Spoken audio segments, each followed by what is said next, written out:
Hey everybody, Chev here. As you know, here on With Disadvantage, we have a couple D&D campaigns going at any given moment. We are still continuing with Tomes and Toils, Bunsen Gyro's campaign. Recently, my Echoverse campaign came to a close, though, and now I'm excited to bring you guys my new one. It's called Solstice. I've put a lot more time into this than I ever did in Echoverse. Echoverse was my first campaign, so I've learned a lot since then, and I really wanted to put a lot of that new knowledge to use without the baggage of some of the poor storytelling and handicaps that I gave myself in Echoverse. This is episode 1. We are going to actually play the game, or introduce our players, and let them have at it. But before we do that, I want to introduce you to the campaign setting, because there's some important things about this world that I failed to mention in the beginning of our first episode, but I did mention it to my players in a document. So I'm just going to go over this document real fast and point out all the major things that you should be aware of. So first, our characters have so far lived their lives entirely within a large region known as the Solar Plains. The Solar Plains has a moderate climate, wispy clouds here and there, but an otherwise clear sky most days, except for on the horizon. The horizon is shrouded in mist. Above the mist is what appears to be an absolutely massive dome that makes up the sky. At the apex of this dome is the sun. The sun is always directly overhead, and there is no nighttime. The characters have never experienced nighttime. They don't know what a night sky looks like, and they do not have even a concept of what stars are. The sun takes up a massive 50% of the entire sky. So when you look up, this dome seems to wrap behind the sun, and the sun takes up 50% of the sky. So a good portion of the dome is hidden behind the sun's brightness. But on the edges of where the sun isn't so bright, you can actually see the dome, and the dome has a lot of imagery depicted on it. It's like images or carvings that look like faraway lands. Basically, paintings on a celestial scale. A lot of religions and stuff have popped up around the solar plains surrounding what they call the sky glass. There are different religions in the solar plains. We will be introduced to them as the campaign goes on. There are conflicts here and there, but nothing major like war. The solar plains has a variety of towns and territories that have so far gotten along peacefully with an abundance of resources for everyone: food, water, supplies, you name it. So far, nobody is super destitute. There is some petty crime and stuff going on here and there because people are people, but for the most part, this region has enjoyed a millennium or more of relative peace. Three main kingdoms in the solar plains are, let's start first with the entirety of the Trelestan kingdom. So the Trelestas are a royal elven bloodline that has long ruled the northwestern half of the solar plains for a millennia or more, maintaining massive farmlands. They export grains and all manner of crops. Trelestans are primarily elves and half-elves, but many others have migrated to their kingdom and prospered alongside them as well, offering their services, goods, labor, etc. The second kingdom is Withelm, ruled by the royal Withelm family. Withelm is a mostly human kingdom that rules the northeastern portion of the solar plains. They maintain an abundance of water due to the natural springs that come down from the mountains at the back of their territory. They export this water in exchange for other goods they need. The Trelestans and the Withelmians basically exchange food and supplies for water and vice versa. Lastly, we have the Dominion. They claim the southern portion of the solar plains and largely keep to themselves. Not a lot is known about what goes on within their massive stone walls, but occasionally they will send representatives to political meetings to ensure participation in any larger affairs that are happening outside their borders. These representatives always appear somewhat reserved and mysterious, but they've always been respectful. Amidst the massive lands of the three kingdoms are dozens of smaller villages. Due to the relative peace and abundance of goods, the lines between the first two kingdoms have been somewhat blurred. In other words, most people in villages don't really seem to pay much mind as to what territory they technically fall under, if it's within the Trelestan or Withelmian kingdoms. The Dominion is pretty xenophobic and they tend to keep people out, so nobody really tries to cross the Dominion border for fear of being interrogated. Without war for millennia, martial and defense training is not as abundant as it once was, but just like in real life, many people still train in a variety of martial arts and stuff for fun and tradition. Our characters have backstories from all over the solar plains. I gave all this information to my players, and so they were free to mesh their characters into the world, which I think has created a much better campaign setting. Time is kept by traditional clocks and watches, and people do sleep during normal sleeping hours. It's just not nighttime outside. Most homes are built with very accurately cut shutters so as to block out as much light as possible. Pretty much it's good for business to maintain a common schedule. The most common issue in the solar plains is fire. Accidental brush fires are somewhat common. Also, the occasional thunder and lightning storm occurs and can spark fires as well. The dry climate under the constant sun makes it difficult to keep fires under control. Withelm is known for its practitioners of the the arcane arts, and often sends out its own mages to help quell the fires that threaten crops and homes. So magic is a fairly common thing here in the solar planes. It's not super common, but people are aware of the mages and people who wield all different types of magics. I will go over real quick some of the religions. There are the Puritans. The Puritans believe in the god Piritesh. They believe that the sun is her celestial palace, and you may hear many individuals refer to the sun as the goddess, the palace, or maybe even refer to the sun as Piritesh herself. Puritans are the largest religion. They believe the world to be flat and that no matter where you travel, Piritesh will always be there in her glory, providing energy and light for all she deems worthy to be in her presence. They believe that when they die, their essence will join her in the celestial palace, adding to its shining glory. There are also Sphärans. Sphärans are less obsessed with the sun, and they focus more on the surrounding dome. The Sphärans are the ones that refer to the dome as the sky glass. Although they kind of invented the term, most solar planes citizens use the term sky glass too.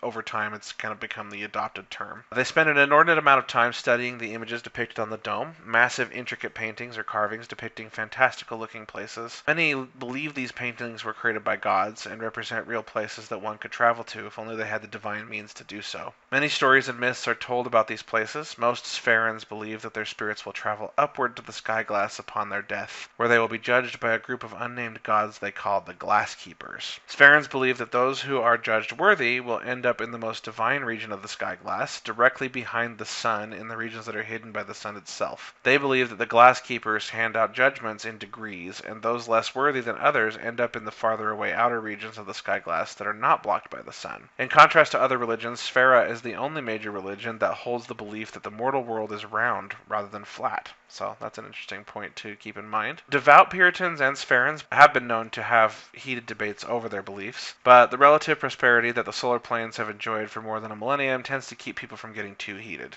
If there is any deep-rooted activism in the name of any religion, then it has largely gone unnoticed by the majority of the population. Both Sphärans and Puritans live happily side by side, and no one religion seems to dominate any particular kingdom, believe it or not. In fact, even members of the royal courts themselves have differing beliefs from one another. It's a rather remarkable fact, given that ancient wars of the past appear to have been fought primarily over religious beliefs. The contemporary religions of the solar planes are tame echoes of their ancient counterparts. There is also another group. They are called the Black Mark. They are a group of Puritan extremists that operate as a criminal underground. Nobody is sure if they actually exist or if they're just the product of myth. It is rumored that these extremists believe Piritesh is actually a malevolent god due to the observation of occasional sunspots throughout centuries. Little black spots on the sun that have been observed by their renowned astronomers of the past. Legend has it that over time some Puritan theologians have come to believe that periodic black marks on the sun signify a darker truth about Piritesh. There's probably more religions in the solar planes, but those are the main two, and then that little underground group is kind of, everyone kind of knows the name, but no one knows if it's real, kind of just legend and myth. And yeah, that's pretty much everything. I'm excited. Hope you guys enjoy the first episode, and we'll see you next week for episode 2.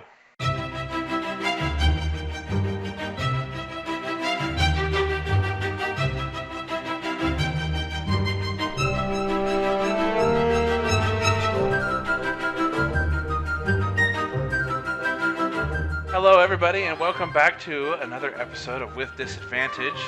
I'm your host Chev and DM for a new campaign called Solstice. We spent quite a bit of time putting this together. Everyone's characters are really fleshed out with some really good backstories that all tie into the campaign really tightly. It's going to be a lot of fun, you guys. With me today is Sam Blade, played by Rainbow. Pizza.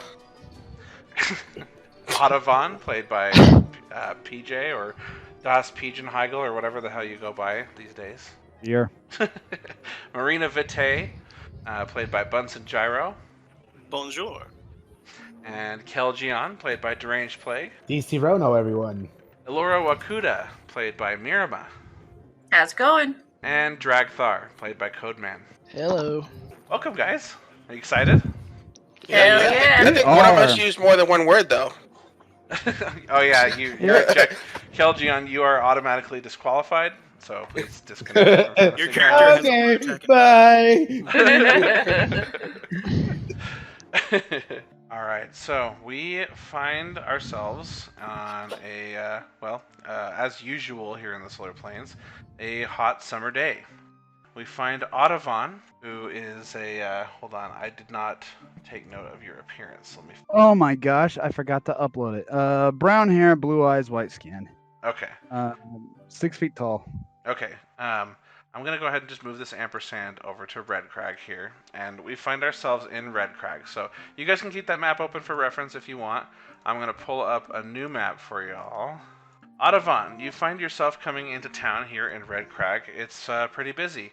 There are people all over, going in and out of shops, manning the carts over here. Just lots of activity as usual around these parts. It's kind of one of the more, I guess, poorer towns, although there are no towns that are like really a slum or anything. But this one's a little more humble, we'll say. That's the word we'll use, compared to some of the other towns in the Solar Plains. A lot of people that are, trying to go about their business without being seen tend to do business in the market here in Red Crag, just because it's a little out of the way. You find yourself coming into town here. There's a fountain in front of you. There's 3 fountains that run down the middle there, but you notice they're dry as a bone. Everything out here is pretty dry. People seem to be prospering, but water does not seem abundant. As for Audubon, or me, if I want to play it in the first person, he's walking around, but he's definitely got somewhere to be. He's briskly walking over to a tavern that he knows of, the Busty Bugbear. And Okay. he's got somewhat urgent business to attend to, and he's looking around. He sees a few familiar faces around the town, acquaintances more than friends, but yeah, he's a busy man. He's a diplomat. He's always got something that he's working on, so yeah, he doesn't stop to talk to anybody. All right, so Audubon, you walk straight to your destination at a brisk pace. You pass a cart manned by an old man who he as you approach, he reaches out like you're gonna buy something from him, but you just walk right by him, trying to look straight without seeing him, so he doesn't get too much of your attention. You go past him and you head up to the Busty Bugbear. Do you guys see the sign of the Busty Bugbear? Yeah. Oh, yeah. Beautiful. You like that? Kinda hard to miss. It sure is descriptive. That was Miriam's PJ's idea. That Uno with big old breasts. All right, so as you walk by, Elora, you happen to be out here. I don't know what you want to reveal to the party, like what you're doing out here yet, or whatnot. But you see Audubon walk by. Mm-hmm. At the same time, Marina, you are here in town to buy some supplies, and you happen to notice someone you recognize across the way, leaning up against the fountain. And you notice that she sits there and just keeps staring at the entrance of the Busty Bugbear. And then Elora, you notice Audubon going inside the Busty Bugbear. Do you guys do anything? Is there something distinct about Audubon that I guess stands out to me? Like he looks distinctly different from everybody here? Yes, yeah. He definitely doesn't blend in super well. He looks like he's determined to get into the pub too. So he's not like just strolling through town. He walked to that pub at a brisk pace. And I think based on your reasons for being here, you probably take notice of that. Okay. I am going to wait for him to actually enter, and then I want to go towards the pub but not enter yet. Okay, so Go towards the door of it. So Audubon, you were on a mission to get there, dude. Is there any reason why you don't just go straight in? Yeah. I've got a little thing I need to prepare. So I'm going to step into an alley next to the pub. I'm going to pull out a parchment from my inventory. Okay. And ducking like behind barrels or whatever cover I can find to stay out of sight, I am going to cast the ritual illusory script. And I believe that takes about 10 minutes. So I'm just... Okay, and what do you do with the script? I start writing a letter. It'll be revealed later. Okay, so you put some illusory image onto the script and you've pocketed it? Yep. And as soon as that's over, I'm ready to walk into the pub. Did I see him go down the alley, though? I was gonna have you roll a stealth check, but honestly, she's staring right at you, and you caught her attention. So, you definitely see him go down the alley, and he's kind of just tucked away in the corner. He's been hunkered down doing something. and it's got some piece of paper. You can't see anything though because his back's to you. But I can see him from where I'm at. Like I don't have to follow him. Oh yeah, can you see the arrow here? Yeah. How it kind of goes straight down that alley. Okay. I'm just gonna stay where I am for now and watch him and wait for him to enter the bar or the tavern. And that takes 10 minutes, you said? I believe so. Let me check my spell list. I think that's what he said. Oh, casting time 1 minute. Yeah, the casting time is just 1 minute. All right. So after a minute passes, you go inside? Yep. Okay. So you tuck the paper away, and Otavon rounds the corner here and goes inside the Ghosty Bugbear. Okay. As he walks through the door, I'm going to walk up towards the doors of the tavern, but I'm not going to go in right away. Okay. I want to... Yeah, first I'm going to walk up to it and stand next to the door. So you're going to walk up to the entrance? Yeah, but I'm going to stand next to the door. I'm not going to go in yet. Okay. So you walk up to the entrance and stand next to the door. Oh, are you doing anything there or just standing there? I want to listen what I hear through the door first. Okay, so you put your ear up to the door. Go ahead and roll a perception check for me. Be our first roll of the new campaign. Hooray! In the meantime, would you say there's enough Up time for the me to meet bubbly. up? Would you say there's enough time for me to meet up with Curly at the cart over here? Pick up my linium powder? Yeah, so Curly's not at that cart. Never mind. If you zoom out, Curly is actually in a little green tent on the other side of like the little crag here. Ah, I see. Over here? And, yep, right there. Alright. And so you can go around this way through the alley over the bridge, or you can go all the way down here and through the archway, and then that way. Is he with his other two brothers? Curly, Mo and Jack, or whatever. Yeah, well done. So, I'm very curious what Elora is up to over why she finds herself in Red Crack, but I do need that linium powder really quick because I've kind of run out. I need to refill my component or my packet with that. Okay, you can do that, but you might lose sight of Elora. Yeah, that is a conundrum. Yeah, I do need that powder, or else I'm out. So I don't have enough to do some of my magic stuff. He needs that powder, Okay. that marching powder. All right, so while she's standing over there, you decide to ignore her and walk over this way. Yeah, keep that in mind. I'm gonna be back right after I buy this powder. Okay, so that would make you standing there for a few minutes now. Elora, are you still standing there, or? So I want to cast Unseen Servant. Oh, okay. It creates invisible, mindless, shapeless medium force that performs simple tasks at your command until the spell ends. Okay. And there's some other details about it, but I want to create that in front of me, and I'm going to command my Unseen Servant to go through the door, to go into the tavern and listen. And then come for about 5 minutes, and then come back out and report to me what the Unseen Servant has seen. Okay. What does your Unseen Servant look like? Can Unseen Servant talk to you? I'm not sure if Unseen Servant can eavesdrop. Yeah, that's what I'm wondering, because I always thought it was just a silent, little, basically robotic image that could perform a task. Yeah, I know it can perform tasks. I don't know if it... I know it can listen, it can hear things, but you know what? I don't know if it can say stuff back. It also says this spell creates an invisible, mindless, shapeless medium force that performs simple tasks at your command. Springs into existence. Each of your turns. Yeah, I'm sorry. It doesn't look like he's intelligent. He can't listen and come back. All right. So forget that. I'm going to walk into the tavern myself then. Okay. So you open up the door and you walk inside. I'm going to jump to you, Otavon. Otavon, you've been in here for some time now. As you walk in... Oh, here, let me share the sheet. You guys all see it? Yes. Okay. As you walk in, Otavon, you see there are several patrons inside here. It's a medium crowd. And they're all just drinking and eating and whatnot. But one stands out to you. This one over here, if you can see my little arrow. He looks like he's a human. He's dressed kind of in with Helmian garb, and he's wearing a blue cloak. And I spot him. I'm gonna go sit down at his table. Okay, so you come over here and sit across from him. Yep. And as I sit down, I'm gonna ask him, and I apologize for the background. I'm gonna ask him, "You Mr. Portersworth?" Yes, I am. Oh, hello, Mr. Portersworth. My name is Otto Van. I'm sure you heard about me. I scheduled to meet you here at this time on behalf of the Dominion in my diplomatic capacity. How you doing? I'm doing good. I don't normally like Good. the meat, but I'm doing good. Say that again. Say that one more time. You're doing good, but what? I don't like the meat in person, but I'm doing good. Good. Good.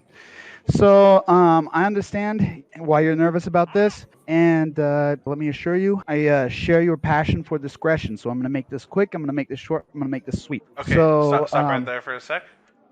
Okay, so Laura, you walk in and you see the Busty Bugbear has got a moderate-sized crowd. It's a little kind of just a soft murmur going on, and you see Audavon sitting across from this human in the blue cloak. Do I recognize the human in the blue cloak? No, you do not. Okay. I am going to... I want to try to walk down to that third table, that first stool, Okay. without... Yeah, right there. Without... I want to try to do that without drawing their attention. Okay, so you're just walking then? Are you trying to look around also? I'm only focused on both of them, and I'm going to walk over and sit down at that stool and observe them. Okay, I won't make you roll for it because they don't Okay. know you, and you would have no problem just walking through the pub like a normal person. I'm just watching you.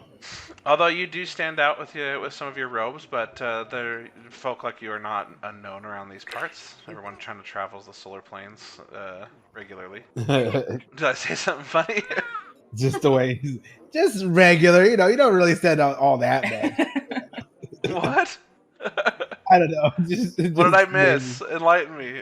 I also like how it was like folks like you. No, I'm just kidding. Yeah. It was like, skin color. Well, there you go.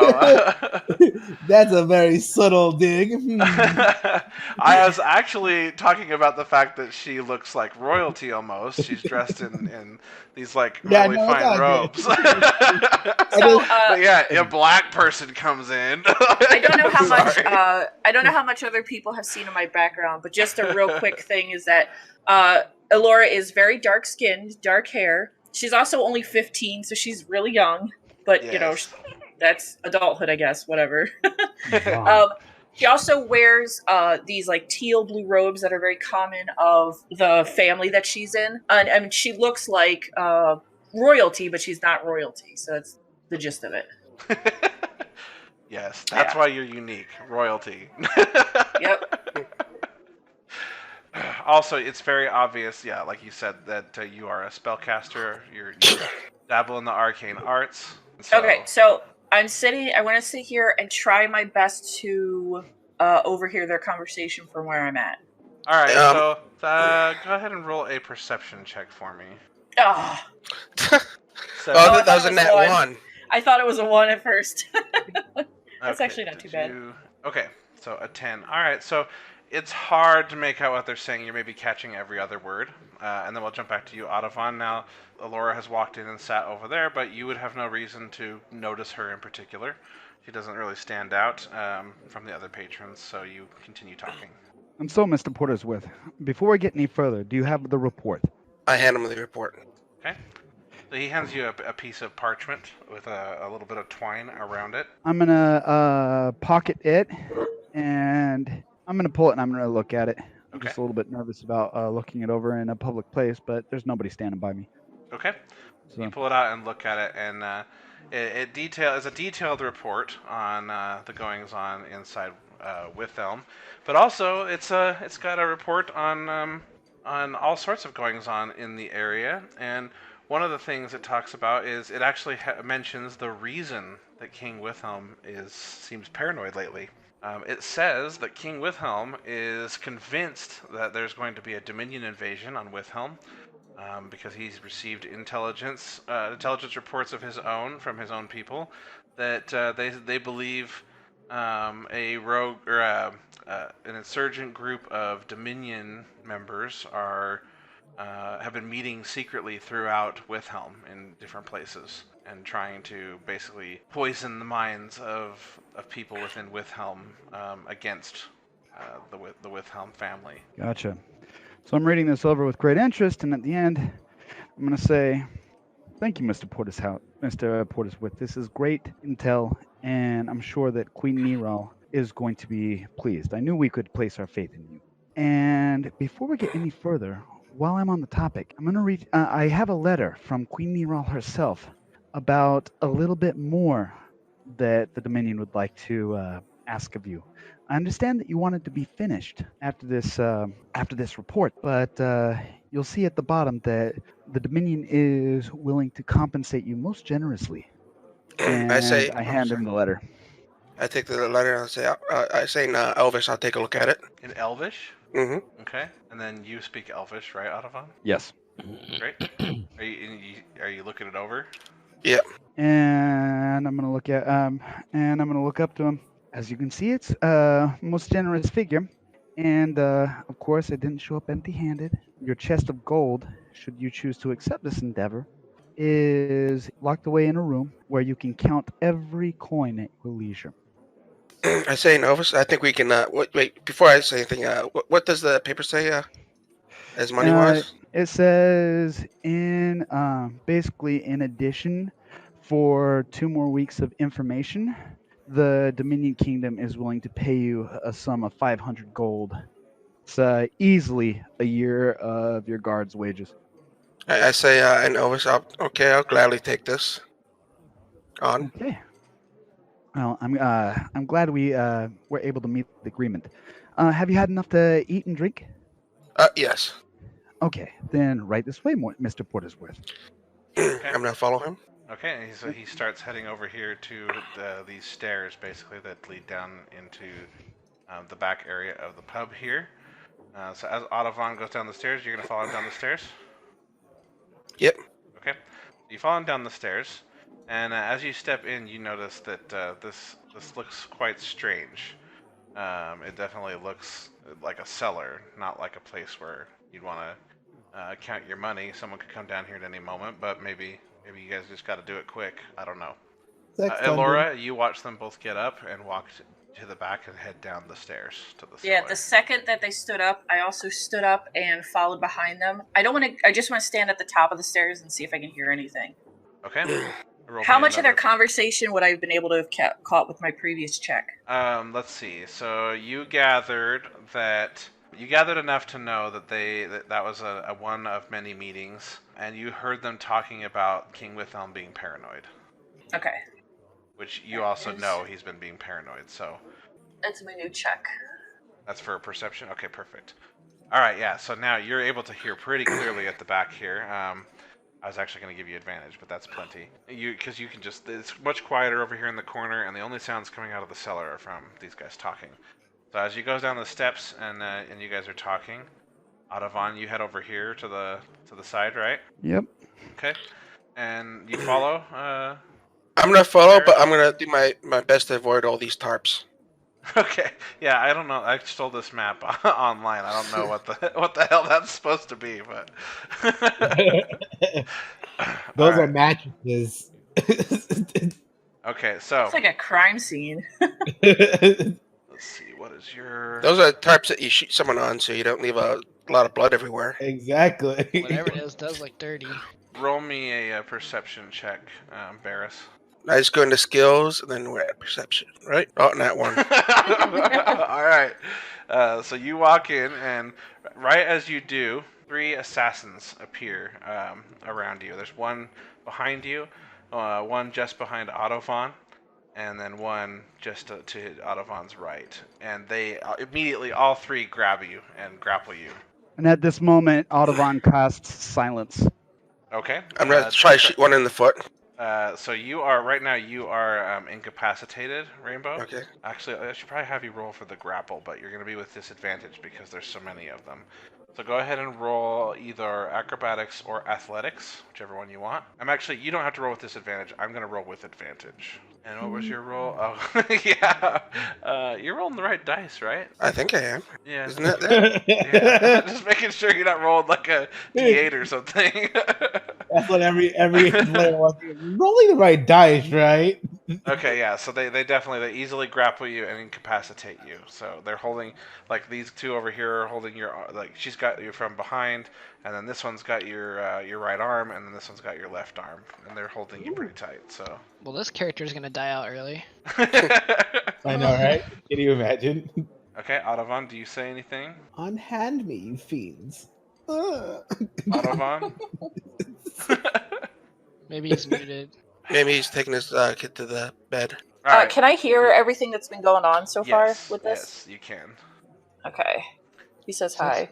Okay, well, while we're waiting for him, let's just go ahead and jump over to you, Marina. You walk across the bridge, and you walk up to the tent, and you see this little old man inside. As you approach the tent, you pick up on a very weird smell, unlike anything you ever smelled before. So it's not necessarily a bad smell or a good smell, but just like some weird powders and stuff are like filling the air around this tent, and they smell interesting. You peer in through the entrance to see a little shaky old man in rags with his back to you. He appears to be filling bottles with some. Okay. So, question: I've been up with Curly plenty of times to get components, right? Yes. So, does it smell different than usual? Like that very weird smell? Yeah, we can retcon that and say you've smelled it before. That's true. That's a good call. Okay. Like I didn't know if something was up in particular. We'll just say it's different from anything else besides whatever this old man does. Whatever he concocts is very unique, and so that's what I mean by like you've never smelled it before. It's definitely a very distinct, unique smell. Gotcha. He works with. All right, so I'm gonna enter. I'm gonna say to Curly, "Hey, Curly, you have that linium powder?"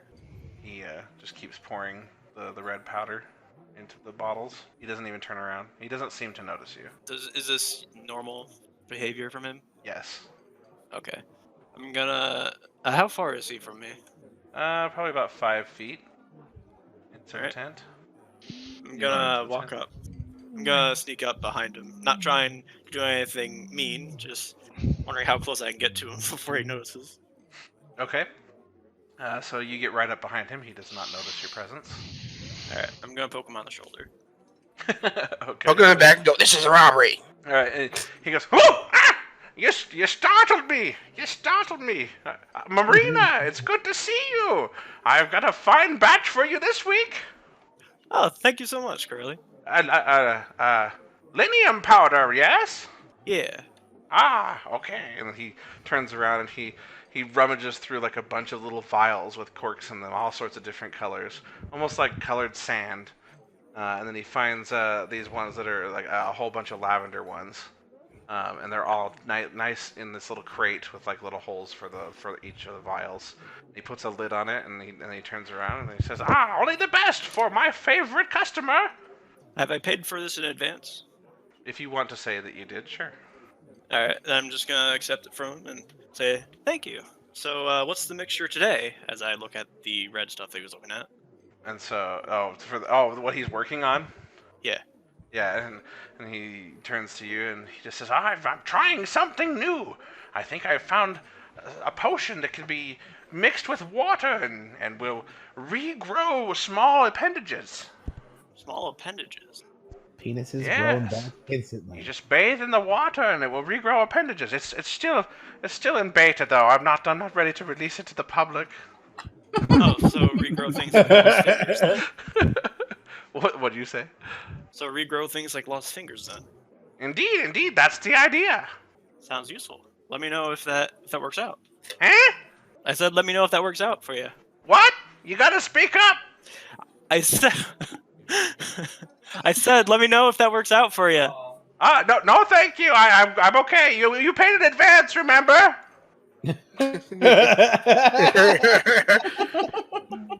I'm just gonna give a thumbs up. And get out. Okay. Travel safely. And he turns around and starts working with the powder again. He needs to put some of that powder in his ears.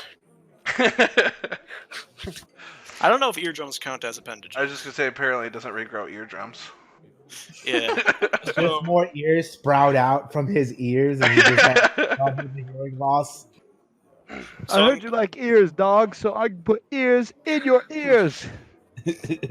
Alright, so I'm going to add this linium powder to my pouch at my side, And while I do so, I'm gonna head back over and head to the pub. Okay. So this takes just about the same amount of time as it took for them to have their conversation and then make their way down into the cellar. So I'm going to go ahead and just close the Red Crag map for now, and let's bring...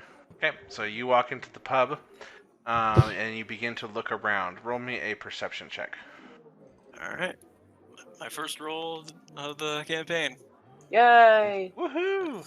One. Oh boy. All right, so you look around the pub and you're trying to see if you can see Elora, since you spotted her head over here, and you don't. There's just too many people, too much going on, and you don't spot her. Which is weird, because you said it wasn't very busy earlier. Well, I said it was a moderate-sized crowd. Oh, okay. So, and it's a small place, so. Alright. And you're blind. I probably get distracted, and maybe I'm like, I can go for a drink. Okay. You walk over and sit down then. All right, and back to you, Ottovon. Can you finally talk to your victim? Yeah, there's nothing to say. I cast silence and it carries 20 feet. So they're within the 20 feet that we are standing, no sound can travel. He can't hear anything, they can't hear anything, and nobody upstairs can hear anything. Okay. Oh. Okay. All right. So, Elora, you hear them talking, and you hear the more feet appear and scuffle and them fight a little bit, and then you hear complete silence, like eerie silence. Even the pub sounds quiet to me. What's the radius? Oh yeah, 20-foot radius. Oh yeah. All the other people. Yeah, all the other people in that. The that pub area. is super silent too. Yeah, you don't hear Okay, anything. so then I would have cast it like 10 feet away. Oh, you can't retcon it now, man. You can't wreck on that. Oh, no, okay. Well, I'm saying... All right, fine. Yeah, we're not doing. You can't learn the consequences of your action and then go change the action. That's fine. Well, no. I'm not even saying that. I'm saying cast in the middle of the cellar, 10 feet laterally. If she's still in the bubble, I don't care. But I know it's underneath those tarps, and so the silence would have started there so that it's silent all the way through the cellar. Does that make sense? Oh, okay. Yeah, I mean, there's nothing happening on the other side of the cellar, though, so I'm not sure what that gets you. That's fine. Okay, well, whatever. She's still in the radius. So, yeah, so the pub and everything goes quiet for you, Elora. You can't even hear your own heartbeat or breathing or anything. It's just like almost like you went deaf. Okay. If I am a wizard, so I would have some idea of what probably happened to me, right? Roll an Arcana check. Oh, gladly. Oh, Jeez. No. Can we switch over to roll 20? What? Can we switch over to roll 20 just for the rolls? You can roll physical dice. It doesn't matter. No, I want to keep things. So you're not only do you not know what happened to you, but it's kind of freaked you out a little bit. You've got anxiety now. Okay, I'm gonna start looking around the pub to see if I can make some sense of what happened to me. Okay, you turn around and you look at the pub, and you immediately recognize the very distinct blue figure that you see often around the castle, and around Withelm, as the Water Genasi Marina Vitae. Does anybody else look alarmed at the silence? No, they're not in the bubble, so everyone else is behaving normal. Nothing's weird for them. But then suddenly, a waiter comes around this way, crosses into the bubble and crosses out, and then stops and turns around and looks around, sticks his finger in his ear, and then kind of almost like just to make sure there's like nothing in there, and then he shrugs and moves on. Meanwhile, I'm using shape water in my drink, just lazily moving it around in front of me. Okay. Seeing her and the startling silence, I want to take a step down the stairs and peek around and see, but I want to try to do it stealthily. Okay, roll me a stealth check with advantage because you are silent. Oh, okay, let me try that again. Yes. Nice. All right, so you are easily able to peer over. They don't notice you watching them, and definitely don't hear you. And Ottovon? I give a nod to the guy in the back. The assassin in the back. Assassin in the back. Okay. Yep. Elora, you watch as this assassin looks like it's about to stab Barris through the back. And I don't recognize Paris though. He's just a guard dude. Yeah, he's just a guard. But you do realize that he's the one So the person was supposed to wear. So the note that you read that gave him his instructions, said that he was supposed to show up at this pub and wear a blue cloak to meet his contact, and his contact would know him by the blue cloak. So you also know that this is the person that received those instructions that's about to get stabbed. I reflexively yell out no, but obviously it's not going to be very effective. Yes, okay. You say no, and then anything else? Yeah. I want to let's see. So I want to cast Mage Hand, and I want to use it to try to grab the knife. Oh, okay. Let's go ahead and roll a. Should it be Arcana or Performance? I'm guessing Arcana. It's worth noting that the mage hand only has the strength to lift 10 pounds. Yeah, it's not super strong. Like it would only, but I do want to try to use it to grab the knife. Right. Yeah, I'm not having you roll for strength. I think Arcana makes the most sense. How strong your Mage Hand spell is. Okay, so just a roll regular Arcana, right? Yeah. All right. Mage Hand's Nice. kind of a nebulous ability, so we'll just kind of deal with it on the fly. All right. Okay, so you grab the knife immediately, and the knife flies out of the assassin's hand. And what do you do? Anything specific with it? I'm just going to recall it back to me, but I'm going to have the Mage Hand still holding it next to me. The Mage Hand only lasts a minute, but it's going to hold it next to me. Okay. Now, the spy, the assassin, immediately sees the knife leave his hand, go up into the air, and then follows the knife over, and now sees you at the top of the stairs, and then immediately taps his buddies, and they all see you, and then Audubon, you see them, and Barris, you now see Alora. All of you see Alora. All right. I'm gonna give the assassins the finger across the throat and point to Mr. Portersworth. Okay. So the assassins? Yeah. They're all looking at Alora right now. Are you tapping them Okay, first? then I'm just gonna as fast as he can, I'm just gonna pull my rapier and plunge it through the its heart if it's exposed, or the neck if he's wearing armor. All right. Let's see. Your rapier is not equipped. There we go. Okay, so go ahead and roll your attack roll. Do I get advantage since he's being held still on each side by a guy? Oh wait. Well, so they're distracted now, and the back assassin is not well.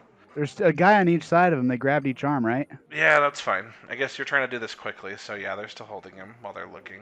Oh, cool. How long does silence last? I think it lasts up to 10 minutes while he's concentrating. So you have to be concentrated on this spell. So for you to take an action, you would be losing concentration. Silence would be off. Are you still going to do it? Silence would be off if I shift my attention. Yeah, you have to be concentrating on the spell. No, then I'm going to slap one of the assassins on the shoulder, and like if he's not looking, and point to Barris. Okay. Which one? The one to your right? Sure. Okay. He looks at you and then realizes that the deed needs to be done, and then he thinks for a minute. And because I don't want to be unfair, because I do think he's hesitant to do it in front of now a stranger, since it was supposed to be in secret. Okay. Yeah. He goes ahead and decides to follow through. So. And whenever my mage hand wears off, I just let the knife it grabbed drop to the ground, to the stairs. Okay. Alright, so he's going to take his short sword attack. Duration, concentration, up to 10 minutes. Okay. Okay. What's your AC, Barris? My AC is 12. Okay, so that does not hit. So the assassin goes to stab Barris and kind of just fumbles as Barris is you're now struggling and misses. Goes to stab you with his short sword and it goes right on across your back. And as he misses, I'm gonna try to struggle to get free. Okay, go ahead and roll an athletics or acrobatics check. We're kind of doing a pseudo combat turn order right now. And it's all in silence, so there's like a life or death struggle just going on downstairs. And everyone's like, I know it. Okay, and you were trying to break free, yeah. So you definitely break free. Break free of one. Does he have to break free of the other? So it's pretty black and white with the rules on this stuff. So if he's ungrappled, then he's ungrappled. So, and I guess I should be rolling theirs with advantage. Okay, let me actually re-roll there. All right, so 13 versus 13. I think the tie goes to you, Rainbow. All right. So yeah, so you are able to shake all of them off. They're still right next to you, and they can still try to grab you again, but you're able to shake loose. Alora, it's your turn to do something. Okay, so he's no longer grappled. It's still silent, right? I want to try to cast Acid Splash on the 2 assassins that are closest to me. Acid Splash. Okay. Yes, it's a dex save of 14. Okay, does that have like a radius, or can you? So I see it's I AoE, hurl a right? bubble of acid, and I choose 1 or 2 creatures that I see within range. If I choose 2, they have to be within 5 feet each other. Each target must succeed on a dex saving throw. Nice. I assumed that hitting both of them it was AoE, meaning Barris would also have to roll, but you're good. Go ahead and so you should have that spell in your thing, right? I do. You're right. Yes. If you drag that thing over the assassin, it will force them to roll. And I can do it on both of them. So there's that. There we go. Okay, so it looks like they both succeeded. Okay, so nothing. I believe nothing happens if they succeed. Okay. Wait, you said it was a DC 14, right? Yes. They rolled 13 and 11. Oh yeah. It says on mine. It says DC 10 for some reason, but on D&D Beyond it says Dex save of 14. Oh, you're totally right. I wonder why that ability is not right in Fantasy Grounds. Oh well. Probably because you are rolling it at level 1 and it's level. Or wait. Let's see, Acid Splash. Oh, it's a cantrip. Never mind. Yeah. Spend 1d6 when you reach 5th level. I don't know. Let's go ahead and we'll go with it though. They did not save. Okay. So they each get 1d6 of acid damage. Oh, nice. Ouch. There you go. Nice. Okay. Okay, so which one will you use? Assassin 3. Assassin 3 is pretty hurt. The acid splashes right onto her face, and she's but it's silent because Autobon's still holding the silence field. So you just see her face as this acid is just burning and bubbling up her skin. The other assassin only got kind of a minor spray, and so he's hurting a little bit, but it definitely didn't soak him the way it soaked his partner. Alright, that is all I do for my turn. Okay. And alright, Autobon. Alright, so if I continue to hold the silence, I cannot do it. Can I take any other action in combat? No, you will break concentration. Alright, so I'm going to continue concentration. All 3 of my assassins are there. As long as they kill the target, she can be dealt with later. Alright, it's going to be the back assassin's turn. So Assassin 2, after getting kind of lightly splashed by you, Alora, is going to try to attack you.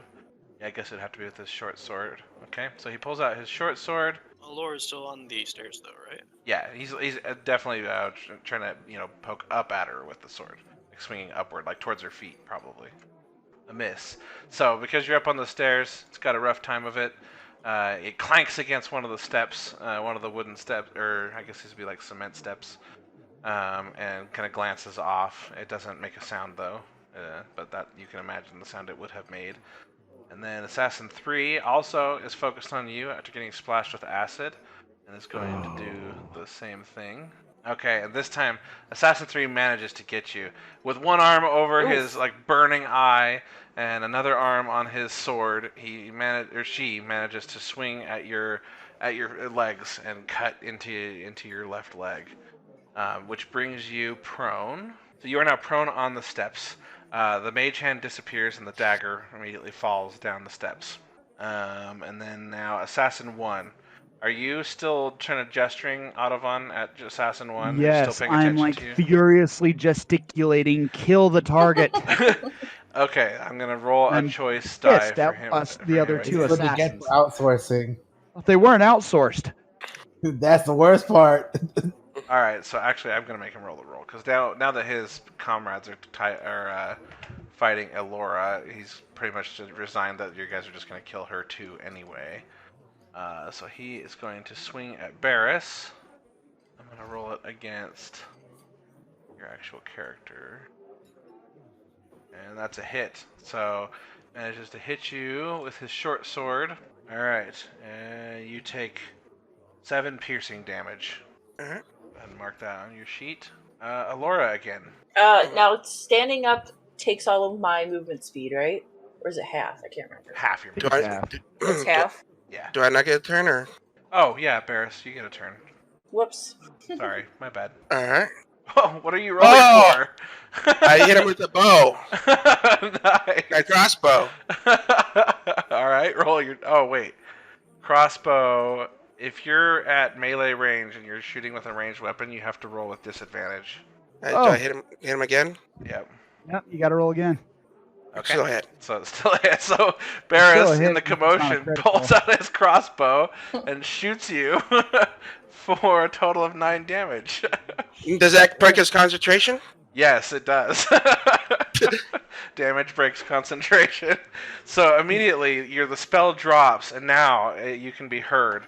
And you hear the one assassin, "Ugh!" and the other assassin, "Ah!" She's like still burning from this acid. Oh, this is a catastrophe. I'm gonna yell, guards, guards, guards!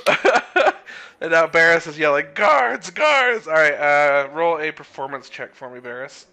Okay, 14. Yeah, so it's loud enough that Marina, it catches your and the other patron's attention, and you guys hear it coming from the cellar. Oh, yeah.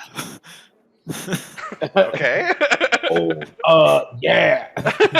Yeah, so I hear screaming. I'm immediately. I was messing with the water in front of me, and it just splashes on the table as I immediately lose focus on that. Like, Jesus, I hear someone yelling and screaming. Okay. Do you do anything? Yeah, I'm gonna head over and investigate.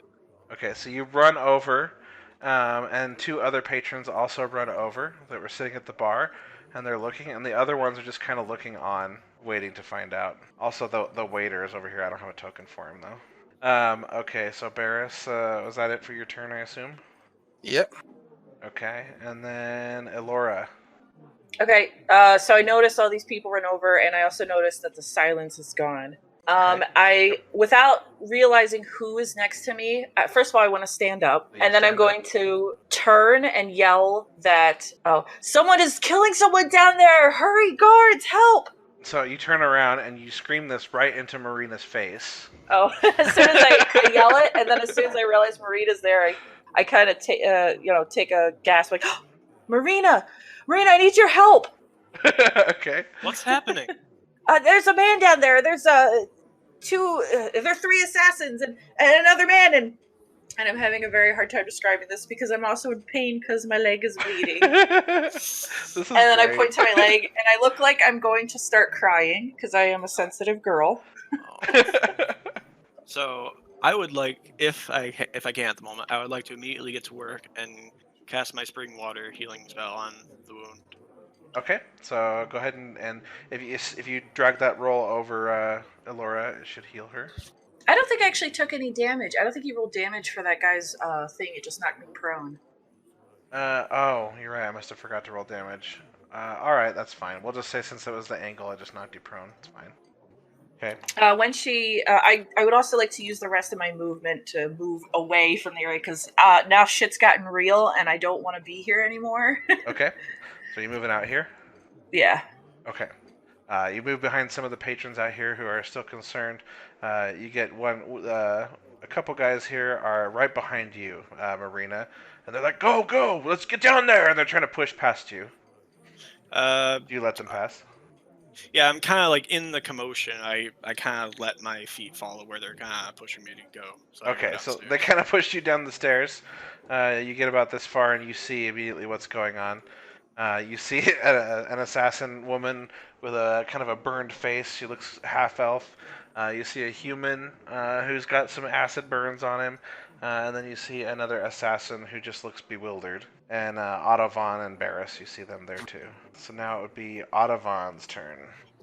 Understanding that the situation is just fucked up beyond all imagination, and hoping sincerely that the queen, if she ever finds any of these incompetent, bungling assassins, that she removes the head from the bodies. I am going to cast level 2 Thunderwave.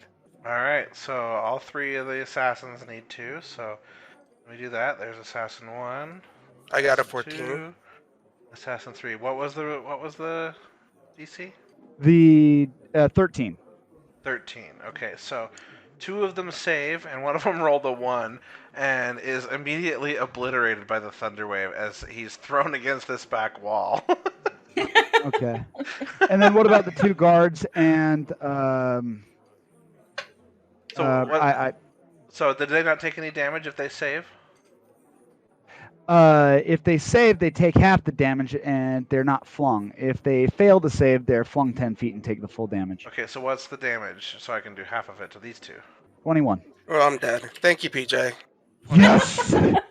21 damage. Yes. I need to make someone to kill PJ now. Okay, no wait. 21 damage. Is it double your max hit points? Well, No, he saved. He rolled a 14. He saved, so he would only take So half it takes that. half the damage. Oh yeah, so you only take 10 damage, Barris. Well, I already did the damage. So what was I before? Do you know? Well, if you did 21, then now you should just subtract 11. Yeah, but I took damage before. How much HP does your guy have? Yeah, what's your HP? 18. Okay, you took 9 from the guy who stabbed you. You took 10 from me. That's 19. Okay, so you're just unconscious with saving throws now. Alright, so should I leave it as is? It says saving throws, I guess. I don't know. Yeah, leave it as is. You're dead. While you're dying, you're not dead. If it was double your max hit points, you'd be dead. And then it was 21, so 10 to these guys too. Okay, so Assassin 3 also got obliterated. Assassin 3 is toast. Assassin 2 is super hurting. He's sitting there, he's kind of coughing and choking on dust that's kicked up from the cellar. He's got his arm up over his mouth. He's still burning from some of that acid from earlier. Acid. Can I say something to him before he takes his turn? Sure. I'm gonna look up at him and say, "Finish him, then punch me." Okay, so you tell him to finish Barris and then punch you? Yes. Okay. Alright, and so he catches eyes with you and immediately tries to right himself. He looks at you and then he looks down and he thinks for just a quick half second and realizes that, yeah, he should probably try to save his dignity and finish his mission. And so he takes his short sword, plunges it into Barris for a hit, and you immediately fail 1 saving throw, Barris. So on the saving throws thing, mark one of them as failed. All right. And now it is your turn, Alora. I'm going to continue running out of the building to see if I can get more people to help. Okay. All right, Yeah. so you use all your movement to leave the building. Yes. Okay. You are now out of the busty bugbear, running into the streets. Help, help! Marina. Okay. So this is kind of messed up, isn't it? I really want everything to just stop really quick, so everything be figured out and no one can die, hopefully. So I would like to cast Spring Mist. You create an odd mist at a point, inducing relaxation and drowsiness. It's basically the sleep spell. I pick a point, and in 20-foot radius of that point, creatures from ascending values have that 5d8 roll compared with their health, and if it's equal to or greater than their remaining health, they fall asleep. Okay, and it runs out, so like if it puts an 18 health person to sleep, then that's whatever you rolled minus 18. That makes sense? Yes, when checking the next thing. Mm-hmm. Okay, go ahead and roll it. Alright. Unconscious units, min. What the hell did you just do? That's the effect, so you can use that to apply the effect to whoever it applies to. I'm debating whether or not shit, to you use woke up. level 1 or level 2. I'm going to use that level 2.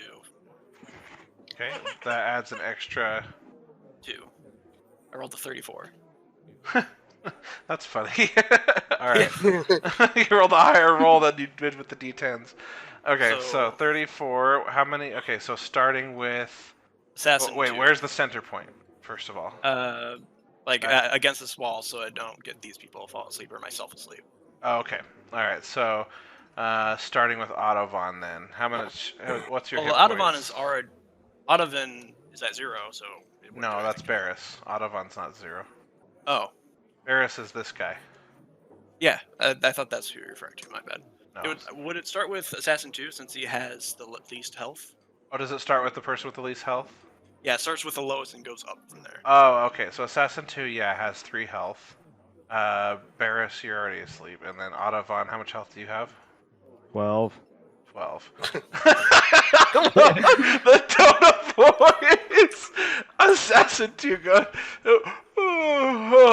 and then just passes out on the floor. And then Ottovon, you also. I'm gonna look at the snoozing assassin in front of me and say, "You're worthless," as I pass out. Okay, alright. They are unconscious. Combat is now over. Alright, I'm gonna get the hell down the stairs and get over to the dead, bleeding guy and try to attend to his wounds. Okay. Alright, are you doing anything to attend his wounds, or just a medicine check? Would cure wounds, actually, Yes. using cure Any wounds healing. Yeah, Any I'm gonna healing will use stabilize him. spring healing level 1 to stabilize him. Okay. That's an There you 8. go. Okay, so you heal for 8, and you are now conscious, Barris. I have used 1 level 1 spell slot. Actually, I've used 1 level 2 spell slot as well. Nice. This is sleep. And you guys have 2 sleeping assassins next to you. Yeah, I would have had to be over here because. You mean one sleeping assassin? Yeah, well, sorry, 1 sleeping assassin, 1 sleeping half-elf. Diplomat? Diplomat. Let me get over here. I would have had to get down the stairs and touch him to do the healing because it's a touch Oh, spell. okay. Sorry, I forget you guys can't move your tokens yet. Rainbow, do changelings change? Like, if you die, does it revert your shape or anything like that? I don't know. I don't think so. I don't know. Let's find Maybe it out. does. Do We'll say that they turn into like a changelings goop. revert when unconscious? Power that allows the changeling to disguise themselves states the new form lasts until you change form again. The only thing that would supersede the wording of the power is the unconscious condition. There is nothing there that indicates that effects end. Okay, so yeah, so you now revert and you are visible, set always visible. There we go. So this guy is no more. And you now have reverted to your normal form. Do you want to describe that to us? What do you look like now? I look like a small elvish changeling. Elvish changeling? Yeah. What's a changeling Okay. look like? I'm not sure what a default changeling looks like, to be honest.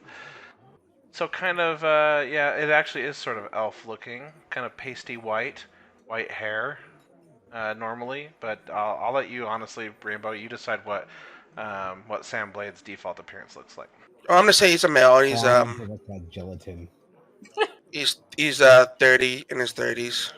All right, so yeah, so you revert to your normal form, and you just kind of look like a kind of a white, pasty white-skinned humanoid in your 30s. I look around and I thank Marina for helping me up. I'm gonna say no problem, but we should probably get you out of here.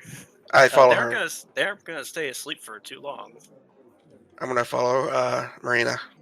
All right. For the record, Chev, Yeah. the sleep status only lasts for a minute or until they're attacked or something like that.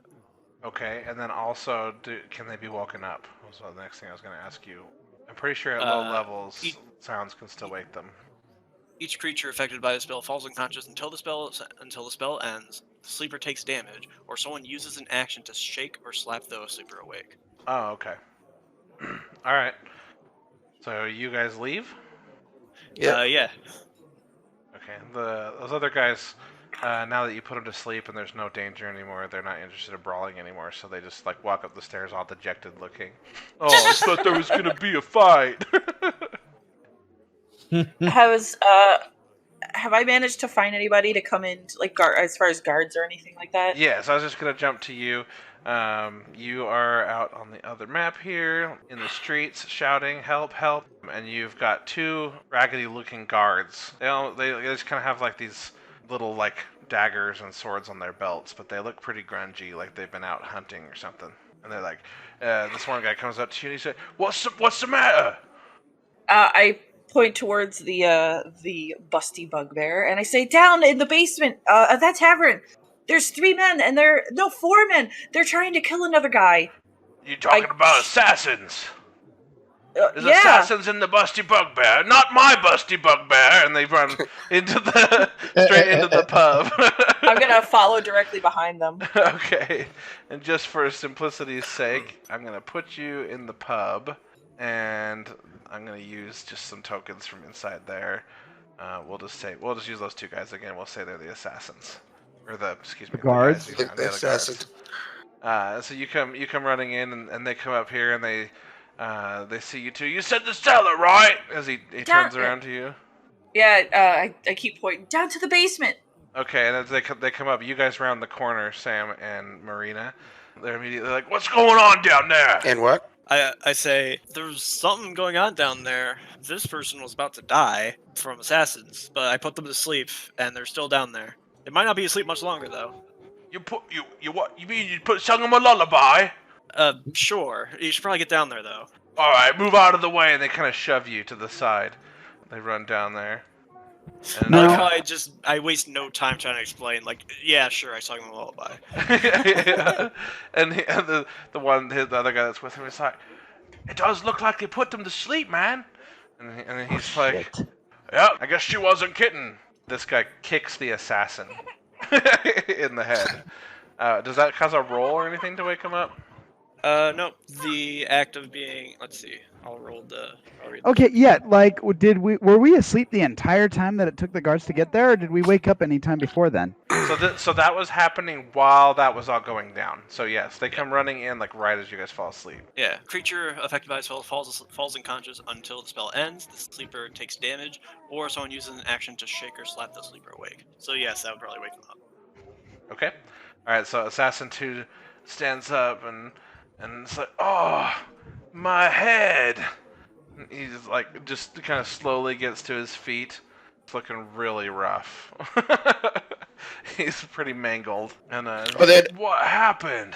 Did they rouse me at all? I'd like to point out the guards probably see like all the dead bodies around, don't they? So about this time, a minute finally expires, and Audavon, you wake up. All right. And so now you So- wake up and you see this guy kind of backing against the wall, looking pretty groggy, and these two guys approach him like, "Heard you were attacking innocent patrons here. You look like Dominion folk." I'm gonna stand up and I'm gonna say, "Guards! Guards! Get him!" and point right at the assassin. You saying he's the only one left? He did. He attacked me and my compatriot. I've never felt so insulted in my life. All What right. kind of security do you have in this town? Are you kidding me? You have assassins in your town? Question: do I overhear that? All right, well, so what were you guys doing? You guys were leaving, right? You guys weren't, or were you Yeah, they staying around left. to listen? Well, I'm gonna turn and ask, who the hell is that? As far as the change, not hell. I'm gonna say, Marina, I'm so glad you're safe, but who is that? I don't know. I'm glad that they didn't die, though. And I'm gonna look. I'm gonna use message cantrip. You point your and because the guards are facing the assassin, right? Yes. Yeah. You point your finger toward a creature within range and whisper a message. The target and the only the target hears a message and can reply in a whisper that only you can hear. You can cast a spell through solid objects and know, like, you can cast it through magical silence, 1 foot of stone, 1 foot of thin metal. So yeah, like, it can travel. And I whisper, "This is the only way you can serve the Dominion now." Okay. I'm wondering though if I could have if I heard him yell like that's the last one and having absolutely no responsibility. If I would have overheard that to be able to say he was actually part of it from what I saw. But did you see Audavon attack anyone? You never did. Yeah, I thought I saw him at the very least give orders to the assassins. He No, saw I him don't attack know. me, didn't he? Audavon just held the spell up, and Yeah. and then directed. And I one of the couldn't tell guys. anything. I couldn't tell anything about the spell to say if he was hurting or not. Yeah, you rolled a 1. Yeah. Yeah, I don't think you've actually seen him do anything nefarious. Okay, I'm gonna I turn also, to. yeah. Sorry, I was just saying. I also wasn't downstairs. I heard things, but by the time he cast the silence, I didn't see like what was going on. Perfect. Yeah, okay, so you know that you don't have enough information to say that that's a lie. Okay. I do want you to roll a deception check, though, Audavon. All right, perfect. I thought you'd never ask. Okay. All right. So this guy immediately goes, "You'll never be hurting anyone here again," and he punches the assassin right in the face, and then the dude's jaw just kind of goes and he crumples into a pile on the floor. And he's like, "I didn't think he was gonna go down that fast." Yeah, this one was he was hurting pretty bad. And then they kind of throw his body onto this pile and like, we'll get someone to clean that up, and then they march up the stairs. Thank you, guards. You are a credit to this town, and I feel Gotta much look safer out for in each your other, presence. you know. Absolutely. I'm gonna walk up the stairs behind him. You walk up the stairs behind them. These guys go back about their business, and you immediately walk up to Sam, Marina, and Alora. Allow me to introduce myself. My name is Alovan, and I am a diplomat. It looks like we had a case of mistaken identity. I must have mistaken your name. You are certainly not Barris Portisworth. What might your name be? My name is. I hold my middle finger up to him. Hey, Chev. Uh-huh. Audavon, he did mutter something about the assassins being useless when I put them to sleep. I just said you're worthless. As Oh I yeah, was you just said passing you're out. worthless. That's right. So you could have been saying that to him even if he was his enemy. Exactly. But I'm Sam, gonna point- but Sam clearly knows, by the way, that Autovan attacked him. Oh, There's yeah, no there's question to Sam, so that's why Sam Yeah. raised his middle finger just now. I'm gonna interrupt him and point a finger right up in his face and get right up close to him and say, you're the one that was talking to the spy. What are you doing? You're gonna have to ask Mr. Middle Finger over here, because I was under the impression that I was meeting up with somebody else entirely. I look at him and go, "Yeah, sure, buddy." And so it occurs to you, Sam, that they clearly had you dress up as somebody else for some reason that had already been in contact with this guy or his people. So like they had you appear as somebody else. You paid me to use that name, jackass.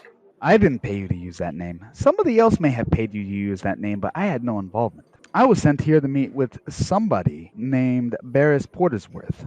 Somebody who exists named Barris Portisworth. Somebody who has a family named Barris Portisworth. Now, you don't look like a Portisworth to me. You don't look like a fat, overpaid Wilhelmian guard to me. If you want to sit down and let me buy you a drink, I'd be happy to see if we can talk our way through this misunderstanding. Autovan, give yourself inspiration. I'm loving this, by the way. I decide, make a roll for me. See if I buy it or not. Yeah, if you buy it, I could roll persuasion. Oh, you got a what? 14? No, that's No, deception. No, I haven't rolled yet. I'm trying to. I'm a little bit clumsy at the controls here. You'll have to be patient. Nice. So I decide to hear him out. Okay. Nice, by the way.